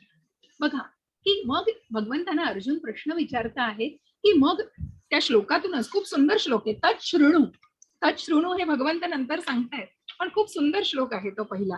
आणि मला हे श्लोक वाचायला पण तुम्हाला का आवडतं, कारण त्या प्रत्येक श्लोकाचा अर्थ, म्हणून आपण एरवी सुद्धा जेव्हा वाचतो तेव्हा त्या तुम्ही जर बघाल तर तात्पर्याच्या आधी तुम्हाला ते अनोनिम्स दिलेले असतात, आणि त्या प्रकारे त्या प्रत्येक शब्दाचा अर्थ दिलेला असतो. ज्याप्रमाणे या श्लोकाचे सुद्धा प्रत्येक अगदी शब्दाचा तुम्हाला अर्थ दिला जातो. की मग अर्जुन विचारताय की अर्जुन उवाच ये शास्त्रविधिमुत्सृज्य यजन्ते श्रद्धयान्विताः तेषां निष्ठा तु का कृष्ण सत्वमाहो रजस्तमः. बघा, ये शास्त्र विधी मृत्सृज्य, मग शास्त्र विधीला सोडून जर या राजसिक, सात्विक आणि तामसिक लोकांनी जर ते पूजन केलं, उपासना केली, तर तिची स्थिती काय असते. मग हे कुठेतरी बघा की काहीतरी फ्लाइंग सbeटी, आणि कुठेतरी मग हा विचित्र आकार, आणि हा पण एक विचित्र की मग कुठल्या प्रकारे समजू नाही शकत त्या गोष्टीला, जाणू नाही शकत, कुठेतरी असं अशा प्रकारे हे आकार दाखवले आहेत की मग त्या गोष्टी जाणणं हे जरा स्वतःच्या डोक्याला, म्हणजे आपण म्हणतो ना, कुठेतरी ते टाळू शकत नाही. अशा प्रकारे जस्ट एक सिम्बॉलिक म्हणून तुम्हाला ही आकृती दिलेली आहे आणि म्हणून त्याविषयी सांगितलंय की कशा प्रकारे याचं ज्ञान घेतलं जातं आणि मग सात्विक, राजसिक आणि तामसिक व्यक्ती कशा प्रकारे या उपासनेला, जर त्यांनी विधीला सोडून ती उपासना केली तर त्याचा काय परिणिती होते आणि मग त्याचा काहीही उपयोग नसतो. जर शास्त्राचा अभ्यासाविना ती केलेला आहे तर मग कशा प्रकारे, तर भगवान सांगतायत आता. श्री भगवान वाच त्रिविधा भवती श्रद्धा देहिनां सा स्वभावजा सात्विकी राजसी चैव तामसी चेति ताम शृणु. हरे कृष्ण माताजी. हरे कृष्ण माताजी. भगवान श्रीकृष्ण म्हणाले, मनुष्याची ती शास्त्रीय संस्कार नसलेली केवळ स्वभावतः उत्पन्न झालेली श्रद्धा सात्विकी, राजसी व तामसी अशा 3 प्रकारची असते. ती तू अभ्यास माझ्याकडून ऐक. हरे कृष्ण. हरे कृष्ण माताजी. ताम शृणु. कितीतरी अध्यायांमध्ये बघा शृणु, की तू, मी तुला हे सांगतोय, तू आता हे ऐक. आणि कशा प्रकारे ऐक, तर ह्या शास्त्राला सोडून, जर या विधिविधानांना सोडून, अभ्यासाला सोडून जर ती पूजा केली, उपासना केली, तर ती झालेली केलेली श्रद्धा ही सात्विक स्वरूपाची, राजसिक स्वरूपाची आणि तामसिक स्वरूपाची कशा प्रकारे असते हे तू माझ्याकडनं, की त्या प्रत्येक उपासनेचं वर्णन भगवंत सांगतायत आता. आणि मग कशा प्रकारे ती उपासना केली जाते. मग तुम्ही ह्याच्यामध्ये बघताय सात्विक आणि राजसिक, की सत्वगुण हे ज्ञानी लोकांचे गुण आहेत आणि सत्व शुद्ध ज्ञानी हा भक्त आहे, हा कुठे भक्तीच्या मार्गावरती जातो. सात्विक आहे हा ज्ञान आहे, मुक्ती आहे, ब्राह्मण आहे तो. राजसिक हा कर्मकांडामध्ये कुठेतरी अडकलेला आहे, कारण कुठेतरी त्याला सुखाची हे आहे. आणि तामसिक तर अज्ञानात, त्यामुळे त्याच्या पलीकडे आहे या सगळ्याच्या. पण राजसिक कुठेतरी कामी मनुष्य आहे, कारण कुठेतरी त्याला त्या इंद्रिय तृप्तीसाठी सगळं करायचं, त्यामुळे तो कर्मकांडात अडकला. कर्मयोगात नाहीये, कर्मकांड आहे सगळं. आणि म्हणूनच कुठेतरी मग त्या स्वतःच्या तृप्तीसाठी आणि स्वतःच्या सुखासाठी सगळ्या गोष्टी केल्या जातात. मग कुठेही त्याच्यामध्ये भक्तीचा अंश नसतो. ते ज्ञानी मनुष्याचं पण असू शकतो. कारण जसं मी म्हटलं त्या दिवशीच, की ज्ञानी व्यक्ती ही फक्त ज्ञान घेऊन जर त्याने उपयोग नाहीये त्या ज्ञानाचा, ही फक्त ज्ञान झालं. मग तिथे जर भक्तीचा जर कुठेतरी कमतरता असली तर ती व्यक्ती पूर्णपणे त्या वैराग्याला जाऊ शकत नाही. मग ते फलगू वैराग्य झालं.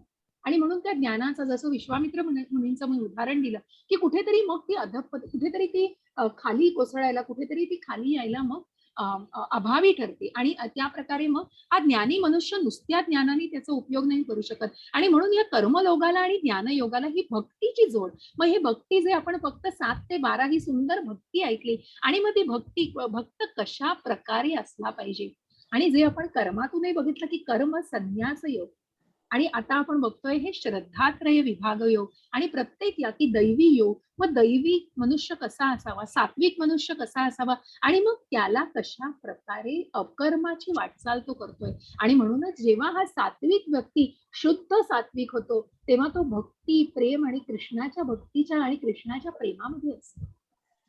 आणि मग ही कुठेतरी श्रद्धा, निष्ठा, मग कृष्ण भक्तांचा संग, आणि या सगळ्या मार्गातून, या टप्प्यांवरून तो कुठेतरी कृष्ण प्रेमामध्ये विलीन होतो, कृष्ण प्रेमामध्ये स्वतःला लीन करून घेतो. अशा प्रकारे ह्या तिन्ही व्यक्तींकडून तू माझ्याकडून ऐक. भगवंत सांगताय, सत्वानुरूपा सर्वस्य श्रद्धा भवति भारत, श्रद्धामयोऽयं पुरुषो यो यच्छ्रद्ध स एव सहा. हरे कृष्ण माताजी. हरे कृष्ण माताजी. हे भारता, अर्थात भरतवंशी अर्जुना, सर्व माणसाची श्रद्धा त्यांच्या अंतःकरणानुरूप असते. हा पुरुष श्रद्धामय आहे. म्हणून जो पुरुष ज्या श्रद्धेने युक्त आहे तो स्वतःही तोच आहे. अर्थात त्या श्रद्धेनुसार त्याचे स्वरूप असते. हरे कृष्ण माताजी. हरे कृष्ण. हे भारता, हे भरतवंशी अर्जुना म्हणतायत भगवंत वेगवेगळ्या प्रकारे. हे पार्था, हे पृथाच्या पुत्रा, म्हणजे जी कुंती माता आहे, हे पृथाच्या की तिच्या पुत्रा, असे वेगवेगळ्या प्रकारे जसं भगवंतांना अर्जुनानी हे जनार्दना, हे मधुसूदना या वेगवेगळ्या नावांनी जसं संबोधलेलं आहे, त्याच प्रकारे अर्जुनाला संबोधतायत भगवंत की हे भरतवंशी अर्जुना. आणि म्हणूनच काल भगवंतांनी सांगितलं की तू काळजी करू नकोस, कारण तू या दैवी मार्गावरती आहेस आणि तू या दैवी गुणांनी जन्म घेतलेला आहेस. त्याच्यामुळे हे भरतवंशी अर्जुना, सर्व माणसांची श्रद्धा त्यांच्या अंतःकरणा बघा की त्यांच्या अंतःकरणानुरूप असते. आणि मग प्रत्येक जण, म्हणून आपण म्हणतो की देवी देवतांची पण श्रद्धा केली जाते, लक्ष्मीची श्रद्धा केली जाते, वेगवेगळ्या देवांची श्रद्धा केली जाते, मग त्यांच्या अंतःकरणानुरूप असते. प्रत्येकाच्या भगवंत आहे ग. जसं आपण बघितलं, प्रत्येकाच्या हृदयामध्ये भगवंत आहे. हा पुरुष श्रद्धामय आहे, म्हणून जो पुरुष ज्याच्या श्रद्धेने युक्त आहे तो स्वतःही तोच असतो. आणि अर्थात त्या श्रद्धेनुसार त्याचं स्वरूप असतं. जाणायचं आहे हे की आता आपल्याला वेगवेगळ्या विभागणीनुसार ते एक जनरल सांगितलेलं आहे की मग त्या श्रद्धेचं स्वरूप काय असतं. मग देवी देवतांची श्रद्धा केली जाते, देवी देवतांची पूजा केली जाते, पण ती दृढ श्रद्धा. मग कुठेतरी फक्त इंद्रिय तृप्ती, पुन्हा कुठेतरी फक्त स्वतःला हे हवंय ते हवंय म्हणून आपल्याला लक्ष्मीची पूजा केली जाते, दुर्गा मातेची पूजा संकटांना तोंड देण्यासाठी की मला शक्ती दे म्हणून, की लक्ष्मी प्राप्त करण्यासाठी लक्ष्मीची पूजा केली जाते, पर्जन्यासाठी इंद्रदेवाची पूजा केली जाते, गणपती हे बुद्धीची देवता आहे त्यांची पूजा केली जाते. अशा वेगवेगळ्या देवी देवतांची पूजा केली जाते. सात्विक माणूस हा देवी देवतांची पूजा करतो, परंतु मनामधले भाव आणि ते अंतःकरणाने आणि अंतःकरणापासून ते निघणं, आणि म्हणून ही दृढ श्रद्धा ही कधी होईल, मग त्या अध्यात्माच्या मार्गावरती आणि त्या भक्तीच्या मार्गावरतीच ही श्रद्धा कुठेतरी दृढ होऊ शकते. आणि मग ते स्वरूप, हे जे स्वरूप आहे हे श्रद्धामय स्वरूप असतं. आणि म्हणूनच भगवंत सांगतायत, यजन्ते सात्विका देवान अक्षरक्षांसी राजसा प्रेतान भूतगणाश्चान्ये यजन्ते तामसा जनः. हरे कृष्ण. हरे कृष्ण माताजी. सात्विक माणसे देवाची पूजा करतात, राजसिक माणसे यक्ष राक्षसांची तसेच इतर तामसिक माणसे असतात ती प्रेत व भूतगणांची पूजा करतात. हरे कृष्ण माता. हरे कृष्ण. सात्विक माणसं ही जसं वरती दाखवली मी देवी देवतांची, मगाशी चित्रामध्ये आपण बघितलं की देवी देवतांची पूजा केली जाते, परंतु राजसिक माणसं ही यक्ष राक्षसांची पूजा करतात.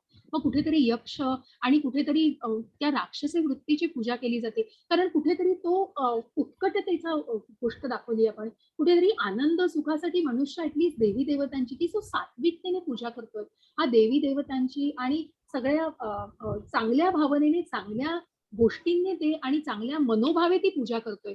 परंतु राजसिक व्यक्ती ही उत्कटतेने मग कुठल्याही त्या वृत्तींची पूजा करते. आणि तामसिक लोक मग जे अघोरी आपण बघतो, जे भूत प्रेत गणांची पूजा करतात, प्रेत व भूत गणांची पूजा केली जाते. आणि मग हे कुठेतरी अघोरी आपण बघतो, या सगळ्या विद्या अघोरी विद्येने कुठेतरी असतात बघा. हे कुठेतरी चित्रात बघतो, मग त्याचे परिणाम आणि मग कुठेतरी दुसऱ्यांना हानी पोहोचवणं किंवा मग त्याचे परिणाम सुद्धा खूप भयंकर असतात. अशा या अघोरी विद्या शिकणारी सुद्धा लोक आहेत, कारण मग ती तामसिक वृत्तीची आहे, ती अज्ञानी आहे, कुठेतरी मनामध्ये अंधकार आहे, मनामध्ये शास्त्राचं ज्ञान नाहीये, कुठल्याच प्रकारचं ज्ञान नाहीये आणि अंधकारामध्ये बुडालेली आहे खोल. आणि मग म्हणून लोक फिरवतात तशी ती कठपुतलीसारखी फिरू शकतात या मायेच्या जगामध्ये. जसं कृष्णांनी सांगितलंय की पॉकेट मार, जसं आई सांगते पॉकेट मार आहे म्हणून तू तिथे काळजी घे, तसं भगवंत सांगतायत की ह्या माया चक्रामध्ये खूप वेगवेगळ्या प्रकारची माणसं आहेत. जसं आपण बघतो, म्हणून या दंभ दर्पो की इतक्या भांडण आणि कलहयुक्त जगामध्ये ही दंभ असलेली आणि ही अशी तामसिक वृत्तीची माणसं आहेत की जी अघोरी प्रकारचे परिणाम करतात, की दुसऱ्याला हानी पोहोचवू शकतात, ते मनुष्याचा विचारही करत नाही, इतकी वाईट गोष्ट करायला सुद्धा त्यांची मनाची तयारी झालेली असते. आणि मग ते कुठेतरी अघोरी कामं करतात आणि ते भूत प्रेतगण म्हणजे ते जसं सात्विक माणसं देवाची पूजा करतात, राजसिक माणसे यक्ष राक्षसांची पूजा करतात, तसे तामसिक माणसे प्रेत व भूतगणांची पूजा करतात. आणि म्हणूनच त्या त्या प्रकारे ही पूजन केलं जसं, असं भगवंत सात्विक, राजसिक आणि तामसिक या गुणातून सांगतात. हरे कृष्ण माताजी. हरे कृष्ण. जे कठोर तपस्या आणि तपश्चर्या शास्त्रात सांगितलेले नाहीत ते जे अभिमान, अहंकार, वासना आणि आसक्ती यांच्यामुळे करतात, जे उत्कटतेने प्रवृत्त होतात आणि जे आपल्या शरीराच्या अवयवांना तसेच आत वास करणाऱ्या परमात्म्याचा छळ करतात, त्यांना राक्षस म्हणतात. हरे कृष्ण. बघा, कुठेतरी राजसिक वृत्ती ही, मग ते राक्षसी वृत्ती कुठे जाते त्यांची, मग राजसिकता कुठेतरी तामसिककडे वळतीये.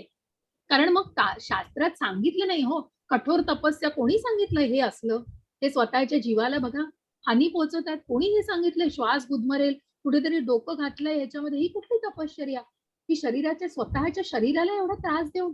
आणि मग कुठेतरी पूर्वीच्या युगांमध्ये सुद्धा अशी तपश्चर्या आणि घोर तप केलं झालं. आपण ऐकलंय की हिरण्यकश्यपूने इतकं घोर तप केलं की अगदी त्याच्या फासळ्या दिसत होता. कारण का, मनामध्ये काय होतं की मला तिन्ही लोकांचा राजा म्हटलं पाहिजे, मला सगळ्यांवर नेतृत्व करायचं आहे. त्यामुळे भावना काय होती, अतिशय वाईट भावना होती मनामध्ये, अहंकार होता, उत्कटता होती.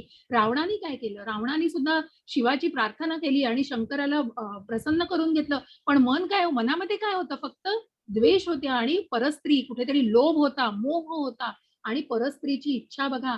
आणि म्हणून सीतेचं अपहरण करून कुठेतरी स्वतःच्या विनाशाला आमंत्रण दिलं होतं. अशा प्रकारे हे अघोरी म्हणजे जे अभिमान, अहंकार, वासना आणि आसक्तीमुळे या गोष्टी करतात, जे उत्कटतेने प्रवृत्त होतात. कुठेही आपल्याला काम, क्रोध, मोह या गोष्टींना टाळता येत नाही. कालच्या याच्यामध्ये आपण बघितलं. आणि म्हणूनच ही 3 दरवाजे आहेत, हे काम, क्रोध, लोभ, हे 3 दरवाजे. या तिन्ही दरवाजांना जर उघडं ठेवलं तर मग ते कठीण आहे. परंतु त्यांच्या नियंत्रणात त्या दरवाजांच्या मधून जायचं नसेल आणि त्यांना नियंत्रण करायचं असेल तर हे नियंत्रण, आणि म्हणूनच ह्या नरकाकडे जाणारे हे दरवाजे आहेत. आणि हे बंद करून टाकायचे असतील तर कुठेतरी नियंत्रण मिळवणं हे गरजेचं आहे. आणि जे आपल्या शरीराच्या अवयवांना तसेच आत वास करणाऱ्या परमात्म्याचा छळ करतात त्यांना राक्षसी वृत्तीचं म्हटलं जातं. मग हे कुठेतरी अघोरी पद्धतीने राक्षसी वृत्तीचं आहे. हरे कृष्ण माताजी. दिसतंय का हरे तुम्हाला? कृष्ण माताजी. दिसतंय, मी खाली घेतली तुमची स्क्रीन. हा, हरे कृष्ण. सॉरी मी थोडं कमी करत होते म्हणजे तुम्हाला. हा, ठीक आहे. हा. भोजन ही सर्वांना आपापल्या प्रकृतीप्रमाणे 3 प्रकारचे प्रिय असते आणि तसे यज्ञ, तप व दान ही 3 प्रकारचे आहेत. त्यांचे हे निरनिराळे भेद तू माझ्याकडून ऐक. आयुष्य, बुद्धी, बळ, आरोग्य, सुख आणि प्रीती वाढविणारे, रसयुक्त, स्निग्ध, स्थिर राहणारे, स्वभावतः मनाला प्रिय वाटणारे असे भोजनाचे पदार्थ सात्विक पुरुषांना प्रिय असतात. कडू, आंबट, खारट, फार गरम, तिखट, कोरडे, जळजळणारे आणि दुःख, काळजी व रोग उत्पन्न करणारे भोजनाचे पदार्थ राजसी माणसांना आवडतात. जे लोक कच्चे रस नसलेले, दुर्गंध येणारे, शिळे आणि उष्टे असते, तसेच जे अपवित्रही असते ते भोजन तामसी लोकांना आवडते. हरे कृष्ण माताजी. हरे कृष्ण. बघा, अन्नाचं सेवन दिलंय. सात्विक मनुष्य काय खातो, राजसिक मनुष्य काय खाईल आणि तामसिक मनुष्य काय खाईल. मग जसं अन्न तसे आपले विचार, आणि त्याप्रमाणे ते विचार प्रेरित होत असतात. त्याप्रमाणे मनुष्य, जसं आपण म्हणतो, एखादी स्त्री जेव्हा एखादा स्वयंपाक करत असते, ते अन्न शिजवत असते, तेव्हा तिच्या भावना त्याच्यात उतरत असतात. आणि म्हणूनच तिच्या मनातल्या भावना, मग एखादी गोष्ट करायची म्हणून केलीये, पण जेव्हा ती मनापासून केली जाते तेव्हा आपण म्हणतो की त्याच्या भावना उतरतायत. म्हणून त्या स्त्रीला अन्नपूर्णा म्हटलं जातं. आणि म्हणूनच ती जी अन्नाला बनवतीये, ते बनवताना सुद्धा तिचे ज्या भावना, तिच्या मनातले विचार असतात ते इतके महत्वाचे असतात की ते त्या अन्नामध्ये उतरत असतात. कारण मग करायचं म्हणून, आणि ह्याची आपल्याला नक्कीच प्रचिती येते. आपल्या या प्रॅक्टिकल युगामध्ये सुद्धा प्रचिती येते. आणि म्हणून एखादी जर मनापासून अगदी मग साधा वरण भात करावं, पण त्याचा आस्वाद मग तो भगवंताला दाखवून, त्याचा नैवेद्य खाऊन त्याचा आस्वाद, मग ते अगदी पंचपक्वानांपेक्षा सुद्धा त्याची गोडी वेगळी, अवीट गोडी असते. इतकं खरोखर हा अनुभव असतो. आणि म्हणूनच हे सांगते की सात्विक, राजसिक आणि तामसिक या वृत्तीची लोक काय अन्न सेवन करतात. शेवटी तुम्ही कशासाठी, तर आयु, सत्व, बल.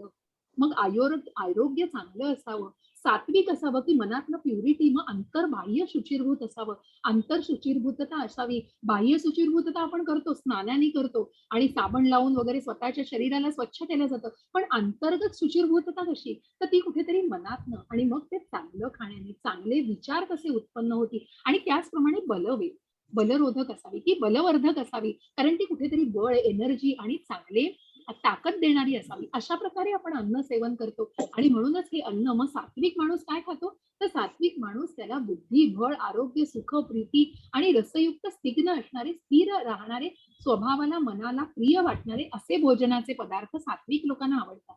परंतु राजसिक लोक कुठेतरी काय खातात, मग खूप मनाला चोचले हो, मग खावे, पण किती, त्याला काहीतरी कधीतरी आठवड्यातनं एकदा दोनदा ठीक आहे. जसं मुलांना सांगताना मी समजावून सांगत असते, मग पिझ्झा हवाय, बर्गर हवाय, मग रोजच्या रोज कसं चालेल होतं, कधीतरी खाल्लंय ती गोष्ट वेगळी. पण सततच तोंडाचे असे ते तिखट, आंबट उग्र आणि सगळे मसालेदार आणि सगळं सतत असे जळजळीत पदार्थ जर खाल्ले तर ते आपल्या अग्नीला, जसं आपण म्हटलं की या अग्नीमध्ये पण भगवंत आहे आणि कुठेतरी तर अग्नीचं जर सगळं बिनसलं आणि कुठेतरी तो डायजेशन, कुठेतरी पचनक्रिया बिघडली की मग कुठेतरी ते का कारण अनियमित झालेला असतो, तर अग्नी कुठेतरी अनियमित झालेला असतो आणि मग त्याला चांगल्या पदार्थांची आहे. म्हणून सात्विक पदार्थ नसतील आणि असे तामसी, कुठेतरी राजसिक, कुठेतरी उत्कटता वाढवणारे पदार्थ असतात आणि मग हे मसालेदार पदार्थ कुठेतरी उत्कटता मनाची वाढत असते. त्याच प्रकारे म्हणून हे पदार्थ राजसी व्यक्तींना आवडत असतात आणि जे भोजन कच्चे आहे आणि मग दुर्गंध येणारे, कधी कधी आपण बघतो की शिळं पाक सुद्धा खाल्लं जातं आणि किंवा तुम्ही इथे बघताय बघा की चीज या नावाखाली, मग ते कुठे फॉरेन कंट्रीज मध्ये की त्याच्यावर बघा तुम्हाला म्हणजे बघून सुद्धा तुम्हाला अंगावर कसं तरी होईल बघा, किळस वाटेल की त्या आळ्या दिसत आहेत त्याच्यामध्ये, की मग हे कशा प्रकारे बनवलं जातं, मग फंगस त्याच्यावर आणून आणि मग त्या प्रक्रिया, ती प्रक्रिया बनवण्याची कशी असते, कारण मग ते कुठेतरी दुर्गंध येणारे, रस नसलेले अपवित्रही भोजन समजलं जातं. कारण खूप महत्वाचं आहे ते, कोणी अन्नाला नावं ठेवत नाही पण शेवटी ती प्रक्रिया महत्वाची आहे. तुम्ही काय खाताय हे खूप महत्वाचं आहे. म्हणून जे वरण भात, भात भाजी पोळी हे सात्विक अन्न खाणं, ज्या दिवशी बघा तुम्ही एखाद्या सणासुदीचा दिवस असेल आणि किंवा रोजही ज्यांनी ठरवून मनाने की सात्विक अन्न आणि साधं अन्न तुम्ही एक आठवडाभर खाऊन बघा, तुम्हाला निश्चित तुम्हाला स्वतःमध्ये काही बदल जाणवेल जो तुम्ही स्वतः अनुभवा. मी म्हणत नाही म्हणून सगळं भेळपुरी, पाणीपुरी आणि ह्या सगळ्या गोष्टी बंदच करायच्या, कारण नाही, कुठेतरी स्वतःला मर्यादा, कारण जीभ, मग हे इंद्रिय आहे हो, हे जे ज्ञानेंद्रिय आहे, हे जे आपल्याला जिभेचं चव देतं आणि ह्या जिभेचे टोचले आपण किती पुरवायचे, त्या जिभेच्या आपण कंट्रोलमध्ये घ्यायचं का जिभेला आपल्या कंट्रोलमध्ये ठेवायचं, ते आपल्या मनाच्या बुद्धीच्या हातात आहे. आणि म्हणून मग काय खायचं, रोज काय खायचं हे खूप शेवटी आपण कशासाठी खातोय, ते खाणं आपल्यासाठी का आपण त्या खाण्यासाठी आहोत याचा विचार निश्चित करावा. कारण आयु, बल आणि सात्विकता हे देण्यासाठी जेव्हा आपण ते अन्न खातोय त्याच्यापासून त्याचे जे अन्न रस तयार होतात, जे पाचक रस तयार होतात, ते आपल्या शरीराला बलवर्धक असावे, सात्विक असावे आणि सत्वयुक्त विचार वाढवणारे असावेत आणि कुठेतरी आपलं आयुष्य वाढवणारे आणि चांगले प्रणाली की चांगल्या, मग 10 वर्षांनी तुमचं आयुष्य वाढावं तर मग तुम्ही ती सात्विक अन्न खाणं हे गरजेचं आहे. आणि म्हणूनच या अन्नालाही तितकंच महत्व आहे की तुम्ही काय सेवन करताय हे रोजच्या रोज खूप जाणणं महत्वाचं आहे. हरे कृष्ण माताजी. हरे कृष्ण माताजी. जो शास्त्रविधीने नेमून दिलेला यज्ञ करणे कर्तव्य आहे असे मनाचे समाधान करून फळांची इच्छा न करणाऱ्या पुरुषांकडून केला जातो तो सात्विक यज्ञ होय. हरे कृष्ण माताजी. आता आपण बघतोय की मग यज्ञ, तप आणि दान या 3 गोष्टी की जे अर्जुनाने प्रश्न विचारलाय की मग सात्विक, राजसिक आणि तामसिक व्यक्ती की जे काही पूजा अर्चा करते ते भगवंतांनी विभागून सांगितले. मग जो यज्ञ केला जातो, जे विधी केले जातात, ते यज्ञ सात्विक माणूस कसा करतो, राजसिक माणूस आणि तामसिक माणूस. मग तप कसं केलं जातं, मग ते तप आपण बघणार आहोत की ते मनाचं तप असावं, शारीरिक तप असावं आणि आपल्या जिभेचं म्हणजे की कशा प्रकारे कुठल्या गोष्टीचं, मग त्या वाणीचं तप सुद्धा असावं की वाणीचं तप, शारीरिक तप आणि मानसिक तप या सगळ्यांनी एक सात्विक तप आणि ह्या सगळ्यांचं तप मिळून ते कसं असावं. आणि दान, मनुष्य दान करतोय तो दान कुठल्या भावनेने करतोय हे जाणून घेणार आहोत आपण. म्हणून यज्ञ, तप आणि दान या 3 गोष्टी सात्विक, राजसिक आणि तामसिक या वृत्तीनुसार कशा प्रकारे केल्या जातात. म्हणून जो शास्त्र विधीने नेमून दिलेला यज्ञ करणे कर्तव्य आहे असे मनाचे समाधान करून फळाची इच्छा न करणाऱ्या पुरुषाकडून केला जातो की ज्याने फळाची, मग तो निष्फळ कर्म, मग ते निष्फळ कर्म आहे आणि तो यज्ञ विधीनुसार केला जातो आणि योग्य प्रकारे संपन्न केला जातो. आणि म्हणून असा यज्ञ जेव्हा जी व्यक्ती करते ती व्यक्ती सात्विकपणे तो यज्ञ करते. हरे कृष्ण माताजी. हरे कृष्ण माताजी. परंतु हे भरत श्रेष्ठा, अर्थात भरत वंशामध्ये श्रेष्ठ अर्जुना, केवळ दिखाव्यासाठी किंवा फळही नजरेसमोर ठेवून जो यज्ञ केला जातो तो यज्ञ तू राजस समज. हरे कृष्ण माता. हरे कृष्ण.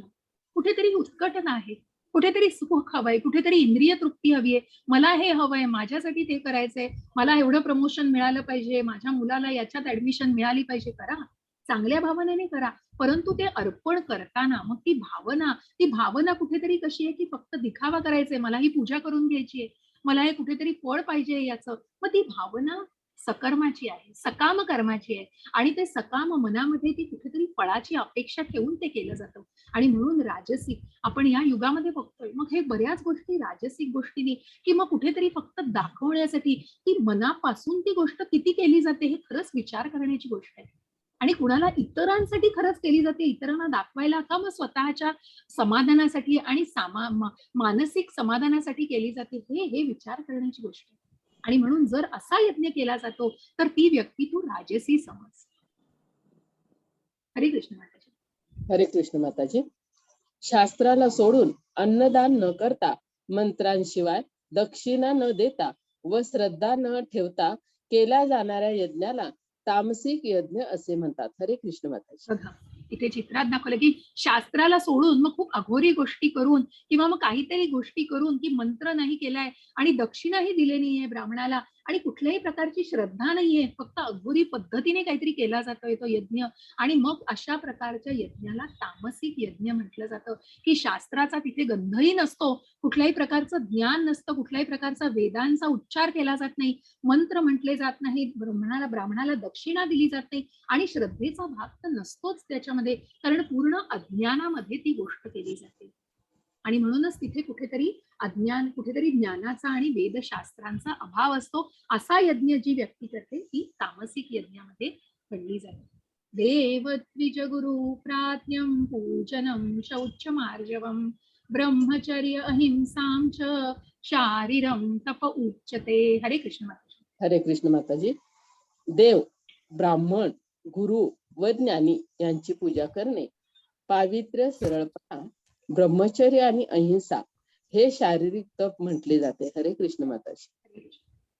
आता या तपामध्ये जसं मी म्हटलं की यज्ञ झाला, मग यज्ञ 3 लोकांनी कशा प्रकारे केला. सात्विक मनुष्य जो यज्ञ पूर्ण शास्त्र विधीनुसार इच्छाही कुठली फळाची बाळगत नाहीये तो व्यक्ती सात्विक यज्ञ करतो. राजसिक जो उत्कटतेने करतोय, कुठेतरी फळाची अपेक्षा आहे, कुठेतरी शास्त्राची माहिती आहे, पण कुठेतरी ती उत्कटता आहे, कुठेतरी त्या फळाची अपेक्षा ठेवून ती गोष्ट केली जाते आणि म्हणून तो राजसिक यज्ञ मानला जातो. आणि मग तामसिक तर पूर्ण ज्ञानाचा अभाव असतो आणि पूर्ण शास्त्राचा अभाव असतो आणि तिथे कुठेही श्रद्धा नसते, कुठेतरी ब्राह्मणाला दक्षिणा नाही, दान दिलं जात नाही, मंत्र उच्चार नाही, वेदांचे उच्चार नाही, अशा प्रकारे नुसतंच अघोरी पद्धतीने ते यज्ञ केला जातो, त्याला तामसिक यज्ञ म्हटले जातात.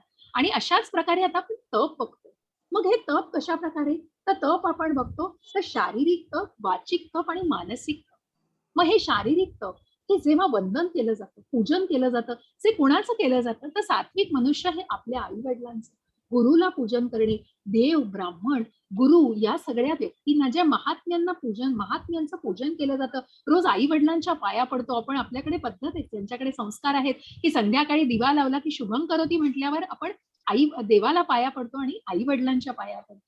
आणि म्हणूनच आई वडील की मग ही जी वृत्ती आहे आणि ही जी मनामधली भावना आहे की ही कृतज्ञता की आई वडिलांनी आपल्याला जन्म देऊन आणि आपल्याला कशा प्रकारे हे वाढवलंय, ते त्यांचं कर्म करत असतात, ते त्यांचं कर्तव्य करत असतात, परंतु कुठल्या भावनेने. आणि मग ती कृतज्ञता, आई वडिलांबद्दलची कृतज्ञता आणि तो भाव व्यक्त करणं, तसंच गुरूंच्या बद्दल भावना की गुरूंबद्दल वाटणारे जे गुरु ज्ञान देत असतात आपल्याला. साधं बघा की शाळेतली अगदी बालवाडीतली सुद्धा शिक्षिका असली तरी आपल्याला एक वेगळा आदर असतो बघा. अजूनही कोणी कळलं की अरे या शिक्षिका भेटल्यात, किती एक आदराची भावना मनामध्ये असते आणि ती भावना मनामध्ये असणं महत्वाची आहे. आणि मग त्या कितीही वयस्कर व्यक्ती तरी त्या आपल्या शिक्षिका, आपण भले 70 वर्षाचे असो पण त्या व्यक्ती जर 90 किती वर्षाच्या आणि आपल्या बरोबरीच्या जरी थोड्या मोठ्या असल्या तरी पण त्या आपल्या शिक्षिका आहेत याचा एक वेगळा अभिमान असतो आणि मनामध्ये एक आदर असतो, मनामध्ये एक प्रेम असतं, मनामध्ये कुठेतरी वेगळ्या पद्धतीचं त्या गुरुबद्दल वाटणारं प्रेम आणि आदर असतो. अशा प्रकारे मग या देव, ब्राह्मण, गुरु, ज्ञानी पुरुष आणि आपले आई वडील या सगळ्यांची पूजा करणं, पावित्र्य, सरळपणा, ब्रह्मचर्य आणि अहिंसा हे शारीरिक तप म्हटलं जातं. हे शारीरिक अशा प्रकारचं जेव्हा तप केलं जातं, वंदन केलं जातं, त्याला शारीरिक तप म्हटलं जातं. बघा श्रीला प्रभुपादांची पूजा केली जाते की जो दृढ भक्त आहे आणि जो पूर्ण स्थैर्य भावनेमध्ये कृष्ण भावना भावित असं कर्म करतायत आणि ज्याचा प्रसार करतायत, असे श्रीला प्रभुपाद ज्यांची पूजा केली जाते. अनुद्वेगकरं वाक्यं सत्यं प्रियहितं च यत् स्वाध्यायाभ्यसनं चैव वाङ्मयं तप उच्यते. हरे कृष्ण माताजी. हरे कृष्ण माताजी. जे दुसऱ्याला न बोचणारे प्रिय, हितकारक आणि यथार्थ भाषण असते ते, तसेच वेदशास्त्राचे पठण व परमेश्वराच्या नामजपाचा अभ्यास हेच वाणीचे तप म्हटले जाते. हरे कृष्ण माता. हरे कृष्ण. बघा, शारीरिक तप, आता हे वाचिक तप. मग हे वाचिक वाणीचं तप, मग तुम्ही बोलता म्हणतात ना, शब्द हे बाणासारखे असतात. एकदा बाण सुटला तोंडातून की परत येऊ शकत नाही. त्याचप्रमाणे शब्द असतात. आणि मग ह्या वाणीला म्हणून म्हणून आपण म्हणतो की एखाद वेळेला शरीराला लागलेलं बरं होऊ शकतं, पण एखाद्याचे शब्द जर मनाला लागले तर फार कठीण वेदना असतात. आणि म्हणूनच या वेदना असणारे शब्द न बोलणं, आणि शब्द बोलताना 10 वेळा विचार करावा आणि मगच ते शब्द बोलावे. आणि म्हणून जे दुसऱ्याला न बोचणारे प्रिय, हितकारक, यथार्थ भाषण असते, तसेच वेदशास्त्रांचे पठण, परमेश्वराच्या नामजपाचा अभ्यास, हे सगळं वाणीचं तप आहे. आणि हे सगळं आपल्या मुखाचं म्हणजे आपल्या वाणीचं तप केलं जातं. आणि म्हणूनच यासाठी की जे युधिष्ठिर महाराजांचं चित्र दाखवलंय समोर, की ज्यांनी कधीही आयुष्यामध्ये खोटं बोललं नाही, सत्याची कास धरली, कधीही त्यांनी असत्य बोललं नाही, कुणालाही दुखवणारे शब्द बोलले नाहीत, आणि असे हे धर्माची कास, धर्माचे, ज्यांना धर्मराजच म्हटलं जायचं, असे युधिष्ठिर महाराज हे याचं अगदी खूप उच्च उदाहरण आहे. आणि म्हणून असं सत्याची कास धरणारं, असं हे सगळ्यांना प्रिय असणारं आणि कुणालाही न बोचणारं असं भाषण करणं, हे वाणीचं तप म्हटलं जातं. आणि म्हणूनच या तपाला शारीरिक तप, तसं वाणीचं तप म्हटलं जातं. आणि मग आलं मानसिक तप. तर वाचा माताजी. हरे कृष्ण. हरे कृष्ण. आणि शांतता, साधेपणा, गुरुत्वाकर्षण, आत्मनियंत्रण आणि विचारांची शुद्धता ही मनाची तपस्या आहे. हरे कृष्ण माता. हरे कृष्ण माताजी. बघा, जसं शारीरिक वाणी, जसं वाणीचं बोलताना, कारण आपण बोलतो, व्यक्तीशी संवाद साधतो. शारीरिक जे आपल्या आचरणातून, आपल्या आपल्या सगळ्या आचार विचारातून, म्हणजे जे काही वागतोय आपण, त्याच्यात ते शारीरिक तप, बोलण्याच्या वाणीचं तप दिसतं. तसं मानसिक तप, मग हे मानसिक तप आपल्या विचारांवर आणि आपल्या वागणुकीवर, आपल्या भावना. मग त्यासाठी खूप सुंदर अशी ही कथा आहे हो भागवतातली, की व्यास मुनींचे पुत्र सुखदेव गोस्वामी, हे सुखदेव गोस्वामी आईच्या पोटामध्ये 16 वर्ष राहिले. कारण या भौतिक युगामध्ये येण्यासाठी ते कुठेतरी घाबरत होते. त्यांना वाटत होतं की हे सगळं भरलेलं आहे, या सगळ्या भौतिक युगामध्ये त्यांना येण्याची इच्छा नव्हती. आणि व्यासमुनींनी जे भागवत वाचलं होतं, की ते आईच्या पोटात असताना ज्या भागवताच्या कथा त्यांनी ऐकल्या होत्या, त्यांचा संस्कार त्यांच्यावर एवढा झालेला होता की ते अत्यंत ज्ञानी होते. आणि म्हणून त्यांना या भौतिक जगामध्ये येण्याची भीती वाटत होती. आणि म्हणून ते तब्बल 16 वर्ष आईच्या पोटात राहिले. आणि म्हणून शेवटी तिला होणाऱ्या यातना, की प्रभू कृष्णांनाच, म्हणजे प्रत्यक्ष श्रीकृष्ण आले, प्रत्यक्ष भगवंत आले सांगायला, की तू काळजी करू नकोस, मी तुझी काळजी घेईन या जगामध्ये, तर तू बाहेर पड याच्यातनं, आणि तू तिच्या जन्म घे, तू प्रकट हो, आणि तू ये बाहेर म्हणून. आणि म्हणूनच प्रत्यक्ष भगवंत प्रकट झाले आणि त्यांनी सुखदेव गोस्वामींना जन्म घेण्याची विनंती केली, जन्म घ्यायला सांगितलं त्यांनी. आणि अशा प्रकारे प्रत्यक्ष भगवंतांनी दर्शन दिल्यावर सुखदेव गोस्वामींचा जन्म झालेला आहे. जेव्हा जन्म झाला, जन्म होता क्षणी ते तिथून पसार झाले, पळत सुटले. आणि व्यासमुनी त्यांच्या पाठोपाठ पळत सुटले, की अरे, इतक्या वर्षांनी तू जन्माला आलेला आहेस. पण त्यांनी स्वतःच्या आई वडिलांचं तोंड बघण्याची सुद्धा फुरसत दाखवली नाही, की ते त्या ज्ञानाच्या पाठीमागे, की काय आहे, मला आता ज्ञान जाणून घ्यायचं आहे, त्या पाठीमागे त्या गोष्टी इतके ते हे झालेले होते, दृढ झालेले होते, की त्यांच्या पोटामध्येच त्यांनी त्या गोष्टी सगळ्या ऐकलेल्या. आणि म्हणूनच ती पावित्रता त्यांच्या मध्ये होती. आणि ते पळत सुटले अक्षरशः जंगलामध्ये. आणि त्यांच्या मागे व्यासमुनी सुद्धा, की आपल्या पुत्राने जन्म घेतला, अरे आम्हाला बघू तर दे तुला. परंतु ते पळत सुटले होते. आणि पळत सुटले असताना वाटेमध्ये तुम्ही बघाल तर काही युवती एका तलावामध्ये स्नान करत होत्या. आणि काही युवती स्नान करत असताना जेव्हा ते सुखदेव गोस्वामी तिथून जात होते, तेव्हा त्या युवतींनी त्यांच्या मनातले त्यांनी अक्षरशः त्या युवतींकडे एखाद्या निष्पापपणे बघितलं हो. आणि इतका त्या युवतींना त्यांच्यामध्ये तो आत्मसाक्षात्कार दिसला, की त्यांनी स्वतःला झाकलं सुद्धा नाही. कारण एखादी निष्पाप लहान मूल बघतं ना, तसं त्या युवतींकडे ते बघत होते, की इतकं पावित्र्य होतं, इतकं मनामध्ये निष्पापपणा होता.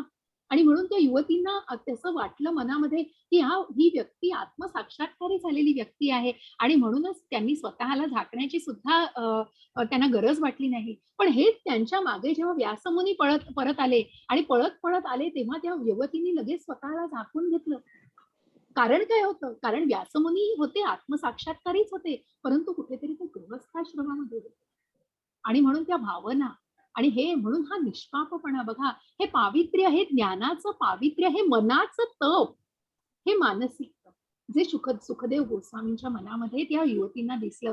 आणि म्हणूनच जेव्हा व्यासमुनी आले तेव्हा त्यांनी स्वतःला लगेच त्यांच्या कपड्यांनी झाकून घेतलं. तर इतका हा निष्पापपणा, मनाचा निष्पापपणा, मनाची पवित्रता आणि हे मानसिक तप, हे विचारांची शुद्धता, आत्मनियंत्रण, गुरुत्वाकर्षण, साधेपणा आणि शांतता, हे मानसिक तप मानलं जातं.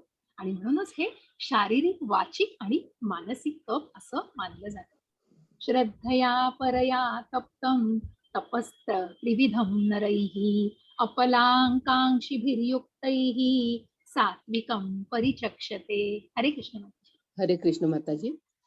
फळाची इच्छा न करणाऱ्या योगी पुरुषांकडून अत्यंत श्रद्धेने केलेल्या वर सांगितलेल्या तिन्ही प्रकारच्या तपाला सात्विक तप असे म्हणतात. हरे कृष्ण. हरे कृष्ण माताजी. बघा इथे सगळे तुम्हाला दिसतायत हो, कशामध्ये आहेत सगळे?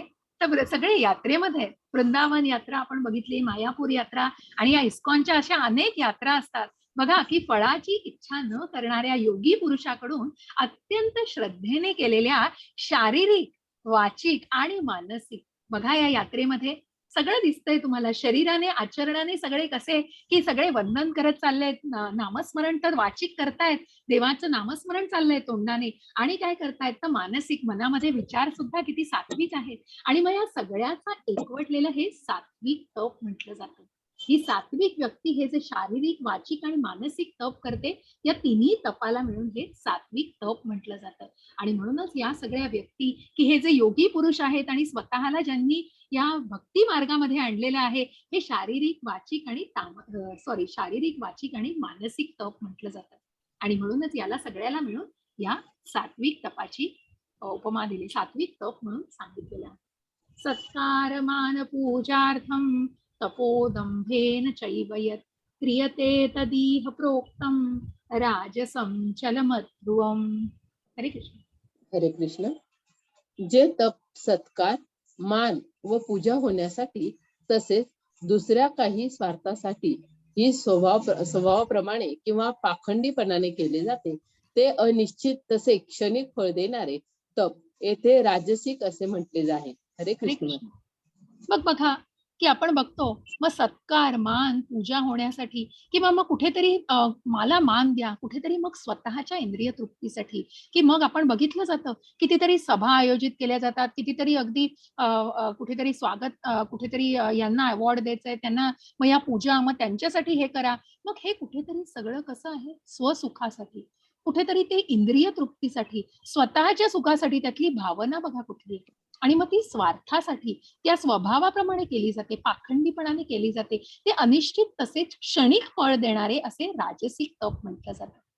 आणि मग ते कुठेतरी राजसिक तप म्हटलं जातं. कारण तिथे कुठेतरी बघा, तुम्ही बघता आपण की आता गणेशोत्सवांमध्ये सुद्धा कसं एक एक स्वरूप बदलत चाललंय, की गणपतीची मनोभावे ज्या उद्देशाने टिळकांनी हे सार्वजनिक गणेशोत्सव सुरू केलेले, त्या गणेशोत्सवाचं बघा आपण स्वरूप बघतो की जिथे अभाव आहे हो या सगळ्या गोष्टींचा, आणि ते फक्त कुठल्या मार्गाने केलं जातं. मग तिथे कुठले तरी डिस्कोची गाणी लावली आहेत आणि कुठल्या मार्गाने कुठे तिथे लोक काय करतायत, मग हे कुठेतरी पुढच्या आपण बघणार आहोत त्या कुठेतरी तामसी वृत्तीकडे, पण त्या व्यक्तींच्या स्वभावामुळे कुठल्या स्वरूपाने करताय, मग त्याला कुठलं स्वरूप देत आहे, भगवंतांच्या पूजेला, भगवंतांच्या गोष्टीला मग तुम्ही करताय, हे तुम्ही तुमच्या मार्गाने करा ना, तुमच्या स्वतःसाठी करा, पण भगवंतांची पूजा तर मनापासून करा. जी देवाची पूजा करताय ती मनापासून करा. त्याचा आधार घेऊन तुम्ही या सगळ्या गोष्टी चुकीच्या केल्यात तर ती अत्यंत चुकीची गोष्ट आहे, अत्यंत स्वार्थीपणाची, लोभीपणाची, दांभिकपणाची, आणि त्याला दर्प येतो मग या सगळ्याचा. आणि म्हणूनच कुठेतरी त्यामध्ये सात्विकता आढळत नाही. मूढग्राहेणात्मनो यत्पीडया क्रियते तपहा ते तपमूर्खता परस्योदार्थदनार्थं वा तत्ताम समुदारुतम. हरे कृष्ण माताजी. सॉरी. हरे कृष्ण माताजी. जे तप मूर्खतापूर्वक हट्टाने मन, वाणी आणि शरीर यांना कष्ट देऊन किंवा दुसऱ्याचे अनिष्ट करण्यासाठी केले जाते ते तप मानसिक म्हटले गेले आहे. हरे कृष्ण माताजी. तामसिक. बघा, तामसिक तप कशाला म्हटलंय? हा हिरण्यकश्यपू दिसताय की ज्यांनी प्रल्हाद महाराजांचे वडील की अक्षरशः फासळ्या दिसतायत, इतकं तप केलं स्वतःच्या शरीराला कष्ट करण्याचं. का? उद्देश काय होता? की या सगळ्या जगाचा सगळ्या लोकाचा मला हे व्हायचंय, नेतृत्व करायचंय आणि मला म्हटलं पाहिजे. आणि कोण आहे तर नारायण. नारायण जेव्हा प्रल्हाद महाराज करायचे तर त्यांना मरण यातना दिल्या आणि स्वतः तप कुठलं केलं आणि कुठल्या उद्देशाने केलं? तर ह्या कारणासाठी की स्वतःला कुठेतरी फक्त उपभोगायचं होतं. आणि या तामसिक इच्छेने आणि हा तप मूर्खतापूर्वक हट्टाने मन, वाणी आणि शरीर. बघा, मनाचं विचार पण घाणेरडे, वाणी जे काही तप करताय त्याचे ते बोलणं सुद्धा मग त्याच प्रकारे धरलं जातं आणि शरीराला सुद्धा कष्ट दिले जातात. दुसऱ्याचं अनिष्ट करण्यासाठी हे तप तामसिक प्रकारे केलं जातं आणि म्हणूनच या तपाला तामसिक तप म्हटलं जातं. हे हिरण्यकश्यपूचं चित्र दिसतंय समोर. दातव्यमिति यद्दानं दीयते नुपकारिणे देशे काले च पात्रे च तद्दामं सात्विकं स्मृतम. हरे कृष्ण माताजी. हरे कृष्ण माताजी. कर्तव्यापोटी परताव्याची अपेक्षा न ठेवता योग्य वेळी आणि स्थळी आणि योग्य व्यक्तीला दिलेले दान सात्विक मानले जाते. हरे कृष्ण माता. हरे कृष्ण. बघा, आता आपण यज्ञ बघितलं, तप बघितलं, तर दान बघतो. मग हे सात्विक दान कोण करतंय? तर आता तुम्हाला दिसतंय हे इस्कॉनचे लोक की जे भगवद्गीता लोकांना देत आहेत आणि म्हणूनच कर्तव्यापोटी परताव्याची अपेक्षा न ठेवता योग्य वेळी, योग्य स्थळी, योग्य व्यक्तीला दिलेलं दान हे सात्विक मानलं गेलं पाहिजे. मग तुम्ही एखाद्याला भगवद्गीता देताय बक्षीस म्हणून, एखाद्याला कुठलीही गोष्ट सात्विकतेने मनातल्या चांगल्या भावनेने देताय, कुठलीही अपेक्षा ठेवलेली नाहीये मनामध्ये आणि ते योग्य स्थळी योग्य वेळी दिली जाते, तेव्हा त्याला ते सात्विक दान म्हटलं जातं. जसं हे हर्षदान, जसं हे कृष्णांचा जन्म झालेला आहे, तिथे नंद बाबा दिसतायत आणि यशोदा मैया दिसतीये की ज्यांनी सगळ्या गावाला जेवण घातलं होतं आणि मग त्यांनी duty without expectation of return की कुठल्याही फळाची अपेक्षा न ठेवता की हर्षापोटी दिलं होतं, पण ते दान कुठलीही फळाची अपेक्षा ठेवलेली नव्हती आणि म्हणूनच अशा दानाला सुद्धा हर्षदान म्हटलं जातं. आणि to a worthy person is considered to be in the mode of goodness, की मग सात्विक भावनेने की या सात्विक भावनेने ते केलं जातं आणि सगळ्या लोकांचा त्याच्यामध्ये की सगळ्या लोकांना एक अन्न मिळावं आणि त्या चांगल्या भावनेने ते केलं जातं आणि म्हणून कुठल्याही फळाची अपेक्षा त्याच्यामध्ये नसते. यत्युप्रत्युपकारार्थं फलमुद्दिश्य वा पुनः दीयते च परिक्लिष्टं तद्दामं राजसंस्मृतम. हरे कृष्ण माताजी. हरे कृष्ण माताजी.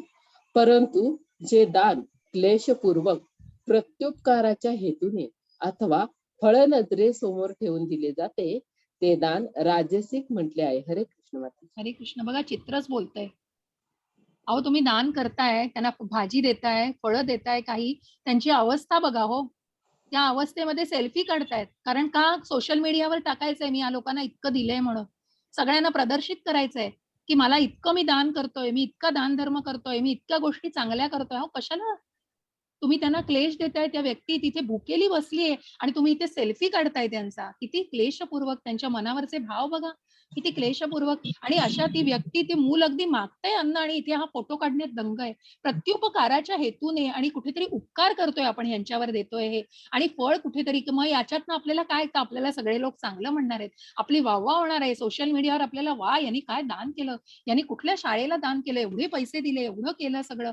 आणि कुठेतरी आपण म्हणतो की मग पैसा आहे पण त्याला कुठेतरी चांगले आहे नाही की मला चांगलं म्हटलं पाहिजे. तो वाईट मार्गाने मिळवलेला पैसा असला तरी पण कुठेतरी तो दान केला पाहिजे, पण तरीही त्याचा अँटीडोट नाही. तरी तुम्ही तशा प्रकारे त्याचं नाही. पुढे जाऊन तुम्ही एक सुंदर आहे, नेक्टर ऑफ इन्स्ट्रक्शन म्हणून आहे, जे रूप गोस्वामींनी दिलंय त्याच्यामध्ये, की तुम्ही अशा पापकर्माला मग अशा यांनी कव्हर करू नका, आच्छादू नका की तुम्ही काळा पैसा, चुकीच्या मार्गाने मिळवलेला पैसा आहे पण तो दान केला की तुम्हाला मिळतं. हे चुकीचे मार्ग आहे, ही चुकीची भावना आहे आणि हे अत्यंत चुकीचं दान मानलं जातं. आणि हे दान हे राजसिक हेतूतीन केलं जातं. स्वतःच्या इंद्रिय तृप्तींना, स्वतःला आनंद मिळावा, स्वतःला कुठेतरी वाहवा मिळावी, सगळ्या स्वतःला हे मिळावं, या गोष्टीने केलं जातं आणि म्हणूनच ते राजसिक दान म्हणून मानलं जातं. अदेश काले यद्दामं पात्रेभ्यश्च दीयते असकृतमवज्ञातं तत्ताम समुदारुतम. हरे कृष्ण माताजी. हरे कृष्ण. अपवित्र ठिकाणी, अयोग्य वेळी, अयोग्य व्यक्तीकडे किंवा योग्य लक्ष आणि आदर न देता केलेले दान हे अज्ञानाचे आहे असे म्हणतात. हरे कृष्ण. हरे कृष्ण. बघा इथे तुम्हाला चित्रच बोलतंय परत की कुठलं हातामध्ये काय आहे हो, सिगरेट. आणि हे असे सध्या ऍडिक्टेड लोक आहेत आणि ते काय करतात, अपवित्र ठिकाणी, अयोग्य वेळी, अयोग्य व्यक्तीकडे. मग असे लोक जे मागतायत त्यांना दान करणारी लोक काय आहेत, मूर्ख लोक आहेत. ते तामसिक वृत्तीने करतायत. कारण मग बारला देताय कुठल्या तरी देणगी, दारूच्या गुत्त्याला देताय कुठेतरी पैसा, कुठेतरी तो पैसा आपण बघतो आता हल्ली की ड्रग्स मध्ये घालतात किंवा या गोष्टींमध्ये दिला जातो. हे सगळे तामसिक दान आहे. कुठेतरी तुम्ही वाईट गोष्टींना, वाईट प्रवृत्तींना कुठेतरी आळा घालायच्या ऐवजी कुठेतरी त्याला प्रवृत्त करताय आणि कुठेतरी ते वाढीस लागायला मदत करताय, आणि हे तामसिक दान झालं. आणि कुठल्याही गोष्टीचा विचार न करता अज्ञानामध्ये, अंधकारामध्ये हे दान केलं जातं. आणि या दानाला अयोग्य व्यक्तीला आणि अयोग्य वेळी केलं जातं. या ज्ञानाला अज्ञानतेचे आणि तामसिक दान म्हटले जाते. हरे कृष्ण माताजी. हरे कृष्ण माताजी. सृष्टीच्या प्रारंभापासून परम सत्य दर्शवण्यासाठी ओम तत्सत हे 3 शब्द वापरले गेले. हे प्रतितात्मक निरूपण ब्राह्मणांनी वेदांच्या स्त्रोताचा जप करताना आणि परमात्म्याच्या समाधानासाठी यज्ञ करताना वापरले होते. हरे कृष्ण माताजी. हरे कृष्ण.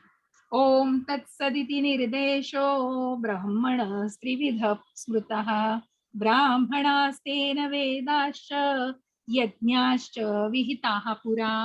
बघा की सृष्टीच्या आरंभापासून, जसं मी म्हटलं की ब्रह्माने ही सृष्टी निर्माण केली.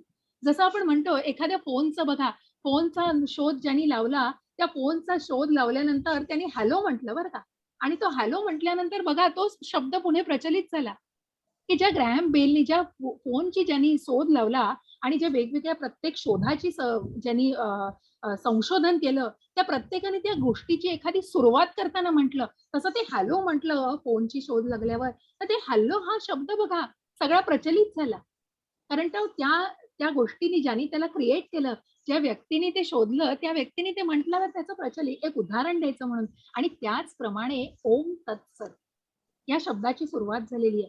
की जे ब्रह्माने जेव्हा सृष्टीची निर्मिती केली, त्या सृष्टीच्या निर्मितीपासून हे कार्य जेव्हा ब्रह्मांकडे दिलं होतं, तेव्हा ही जबाबदारी होती. आणि ही जबाबदारी माझ्याकडून व्यवस्थितपणे पार पाडावी, याच्यामध्ये कुठल्याही प्रकारचं काही दोष राहायला नकोत. आणि अशा प्रकारे ही जबाबदारी मी भगवंतांची प्रार्थना करते, भगवंता तू सगळं सांभाळून घे. आणि म्हणूनच हरिओम तत्सत हे कशा प्रकारे हे 3 शब्द म्हटले जातात. मग नुसतं ओम म्हणा, नुसतं तत् म्हणा, सत म्हणा, या तिन्ही शब्दांचं महत्व काय आहे. आणि म्हणूनच सृष्टीच्या प्रारंभापासून परम सत्य, जे सत म्हणजे सत्य आहे, ओम तत्सत हे 3 शब्द वापरले गेले. हे प्रतिमाकात्मक निरूपण ब्राह्मणांनी जेव्हा वेद यज्ञ केले जातात, यज्ञ तप केलं जातं बघा, तेव्हा हे यज्ञ तप आणि जेव्हा काही गोष्टी मोठ्या मोठ्या प्रमाणावर केल्या जातात, तेव्हा त्या यज्ञामध्ये ब्राह्मण हे शब्द, की ब्राह्मण हे ओम तत्सत परमात्म्याच्या समाधानासाठी यज्ञ करताना हे शब्द, की हे अर्पण करतोय, हे तुला अर्पण करतोय, हे परमेश्वरा भगवंता तुला अर्पण करतोय. म्हणून हे देवी देवता पण दिसतायत बघा, की हे यज्ञ याग जे केले करतात, तेव्हा ते ओम तत्सत इति म्हणजे आपण जे काही म्हणतो त्याची सुरुवात, त्या मंत्रांची, त्या वेदांची त्यांची सुरुवात ही त्या ओम पासून असते. आपण बघा ओम श्री गणेशाय नमः, प्रत्येक श्लोकाची सुरुवात बघा, कितीतरी जे आपण अर्पण करतो, जिथे आपण परमात्म्याला ती गोष्ट अर्पण करतो, तिथे ओम तत्सत. मग हरिओम तत्सत या शब्दांना कसं महत्व आहे हे जाणून घ्यायचं. हरे कृष्ण माताजी. हरे कृष्ण.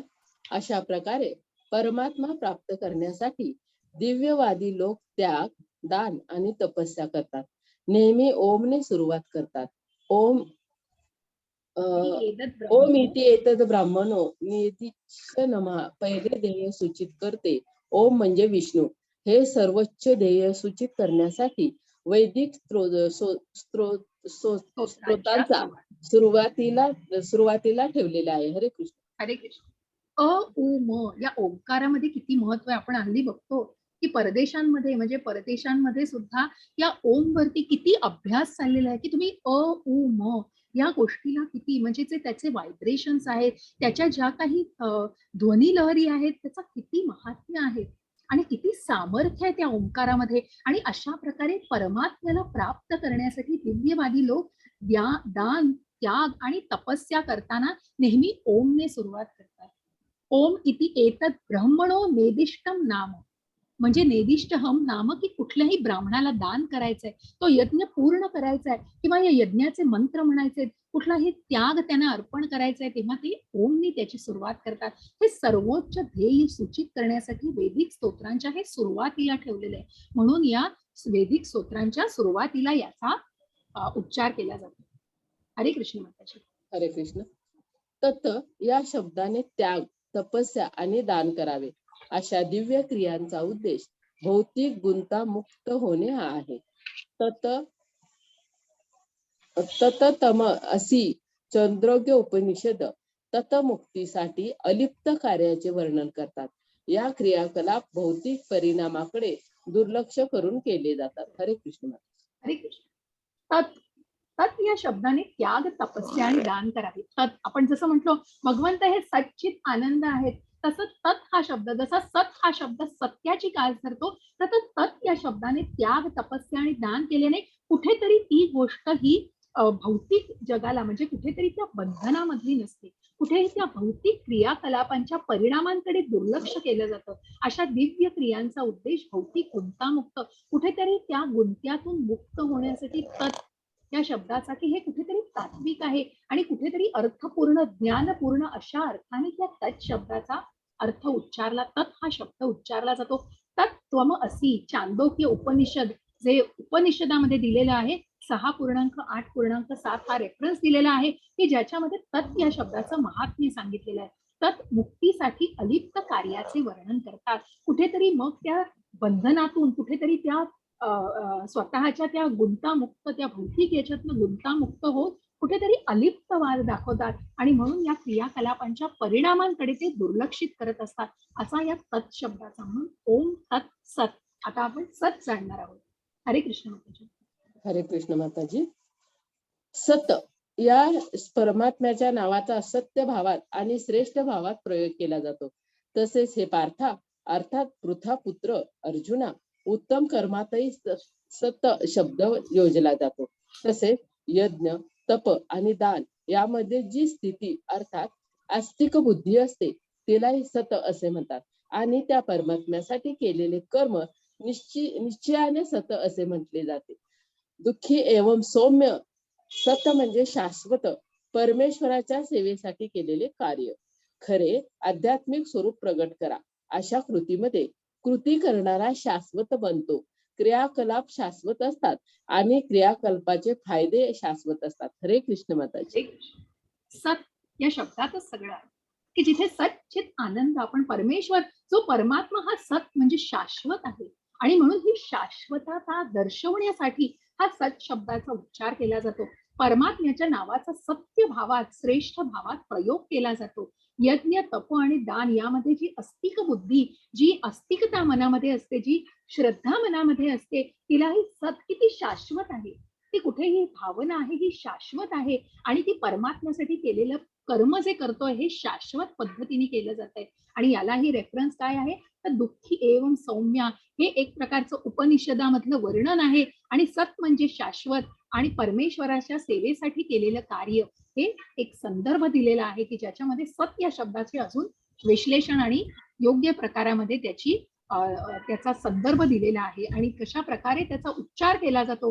खरे आध्यात्मिक स्वरूप प्रकट करा आणि अशा कृतीमध्ये कृती करणारा हा शाश्वत बनतो. क्रियाकलापही शाश्वत असतात आणि त्याचे फायदेही शाश्वत. की कुठेतरी खरं वागतो माणूस, कुठेतरी खऱ्या अर्थाने, कुठेतरी भावना, मानसिक, शारीरिक आणि वाचिक हे शाश्वत असतं आणि खऱ्या अर्थाने परमात्म्याचं ते वर्णन आणि परमात्म्याच्या स्वरूपाचा आणि परमात्म्याला सत्य भावामध्ये जाणलं जातं आणि म्हणून या शब्दाचा अर्थ सत या शब्दाचा अर्थ सात्विक, सत्य असा आहे. हरे कृष्ण माताजी. हरे कृष्ण. वस्तुतः दिव्य ध्वनी ओंकार जरी अ, उ आणि म या 3 अक्षरांच्या संयोगात दिव्य सामर्थ्य असते आणि जो ओंकाराचा जप करतो त्याला लवकरच ओंकार आणि भगवान विष्णू वेगळे नसल्याची जाणीव होईल. हरे कृष्ण माताजी. हरे कृष्ण. बघा चैतन्य चरितामृतामध्ये दिलेलं आहे 7.128 मध्ये हा संदर्भ आहे ज्याच्याबद्दल दिलेला आहे की वस्तुतः दिव्य ध्वनी हा जो ओंकार आहे, अ उ आणि म याचा उच्चार आपण जो करतो आणि या तीनही अक्षरांच्या संयोगामध्ये जे दिव्य सामर्थ्य आहे, जो ओंकाराचा जप करतो त्याला लवकरच कळतं की ओंकार आणि विष्णूचं रूप हे वेगळं नाही. जो ओम आणि विष्णू यांना एकच जाणायचा प्रयत्न, आणि जेव्हा तो पूर्णपणे या दिव्य ज्ञानाला जाणतो तेव्हा तो या दोन्हीमध्ये फरक करत नाही आणि भगवान विष्णू आणि ओंकारांना वेगळं नसल्याची त्याला जाणीव होते. आणि मग कशा प्रकारे या ओंकाराला कशा प्रकारे अजून अधोरेखित केलंय बघा. हरे कृष्ण माताजी. हरे कृष्ण. ओंकाराचे कृष्ण सर्व लौकिक नायक, ओंकाराचे राधा, म करोची जीव वाचक. ओंकाराचे कृष्ण अकार अक्षर कृष्णाला सूचित करते, जो सर्व लौकिक नायक, सर्व जीव आणि ग्रह, भौतिक आणि आध्यात्मिक यांचा स्वामी आहे.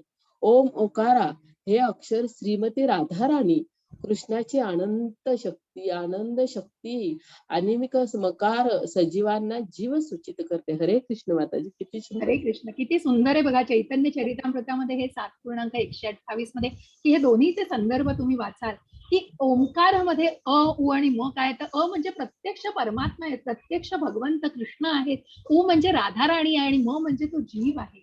आणि अशा प्रकारे यांचा संबंध की हा जीव इथे बसला आहे, कृष्ण आहेत आणि राधाराणी, की अशा प्रकारे ह्या तिनाचा संलग्न की या जीवांना, आणि म्हणूनच याला सूचित करत असतं की या ओंकाराच्या शब्दामध्ये हे दडलंय. आणि म्हणूनच अकारेम च ते कृष्ण सर्व लौकिक नायक लोकैक नायक, उकारंच ते राधा मकरो जीववाचः.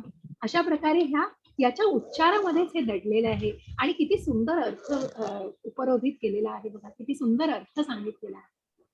हरे कृष्ण माताजी. शेवटचा हरे श्लोक कृष्ण. आहे. हे पार्था, अर्थात पृथापुत्र अर्जुना, श्रद्धेशिवाय केलेले हवन, दिलेले दान, केलेले तप आणि जे काही केलेले शुभ कार्य असेल ते सर्व असत म्हटले जाते. त्यामुळे ते ना इहलोकात फलदायी होत ना परलोकात. हरे कृष्ण माता. हरे कृष्ण. अश्रद्धया हुतं दत्तं तपस्तप्तं कृतं च यत् असदित्यच्युते पार्थ न च तत्प्रेयनो इह. हे पार्था, पृथापुत्रा, परत पृथापुत्रा म्हणतात अर्जुनाला की श्रद्धेशिवाय केलेलं हवन, मग असत, मग सत आणि असत. असत की का अशाश्वत आहे, मग श्रद्धेशिवाय केलंय ते दान, केलेलं हवन, यज्ञ, दान, तप, जे काही केलेलं शुभ कार्य असेल ते सर्व हसत म्हटलं जातं, कारण कुठेतरी ते श्रद्धेशिवाय केलं जातं, कुठेतरी मनामध्ये निष्ठेचा भाव नसतो आणि म्हणून ना ते इहलोकात ना ते परलोकात कुठेही फलदायी होऊ शकत नाही. जी काही फळं, जसं मी म्हटलं की भक्ती मार्गावर आणि श्रद्धा मार्गावर येऊन जे कार्य केलं जातं ते निष्काम केलं तरीही कुठेतरी त्या फळांपासून वंचित व्हायचं गरज पडत नाही, कारण मग ते फळं आपोआपच त्याचं सेवन केलं जातं आणि ते करणंही गैर मानलं जात नाही. आणि म्हणूनच अशा वेळेला जर ते अश्रद्धेने केलं, जर ते श्रद्धा नसताना केलं आणि निष्ठा नसताना केलं तर ते कुठेतरी असत मानलं जातं आणि मग त्याचं ते फलदायी ना इहलोकात हो ना परलोकामध्ये. अशा प्रकारे सच्चित की ओम तत्सत या शब्दाला बघा किती महत्व आहे आणि त्यानुसार जेव्हा ती गोष्ट करा बघा, प्रत्येक वेळी म्हणताना पुढे तुम्ही विचार कराल की बघा तत् म्हणजे काय, की जे तुम्हाला या भौतिक बंधनाच्या पलीकडे नेतं, या परिणामांपासून मुक्ती, आणि सत हे शाश्वतता जाणवतं की मनामधली निष्ठा भावना ही परमात्म्याला एका शाश्वत याच्यामध्ये बोलवतोय आपण, आणि ते स्वरूप, त्या शब्दाचं स्वरूपच इतकं सत्य आणि शाश्वत आहे. अशा प्रकारे आपण आज या 17व्या अध्यायाची समाप्ती केलेली आहे आणि उपासनेबद्दल चौकशी, जसं आपण या विभाजनानुसार बघितलं सगळं, 3 प्रकारचे पदार्थ कुठले खातात, मग यज्ञ, तप आणि दान, ज्याच्यामध्ये तप आहे ते शारीरिक, वाचिक आणि मानसिक तप कसं, आणि ओम तत्सतचं महात्म्य आपण बघितलंय, ओम तत्सत म्हणजे काय. बाकी हे थोडं आधीचं आहे आणि मग तुम्हाला ज्या दुसऱ्या याच्याबद्दल मी म्हटलं त्या सगळ्याचं थोडंसं महत्व दिलेलं आहे. हरे कृष्ण. आपण आधी सुरुवातीला थोडस वेळ घेतल्यामुळे थोडा आता मला वेळ घ्यायला लागला तुमचा, हे 17 आणि 18 उद्याचा अध्याय आपण प्लीज सगळ्यांनी 11 वाजता शार्प या. आपण थोडं आधी पण सुरू करू, कारण 18वा अध्याय खूप मोठा आहे. थोडासा वेळ तुम्हाला द्यायला लागेल अर्धा तासवरती, पण खूप सुंदर अध्याय आहे आणि सगळ्यांनी निश्चितपणे खूप पूर्णपणे म्हणजे अगदी सुरुवातीपासून ऐकायचा प्रयत्न करा. आणि आपण उद्या या भगवद्गीतेच्या अध्ययनाला वर्गाला समाप्त करणार आहोत.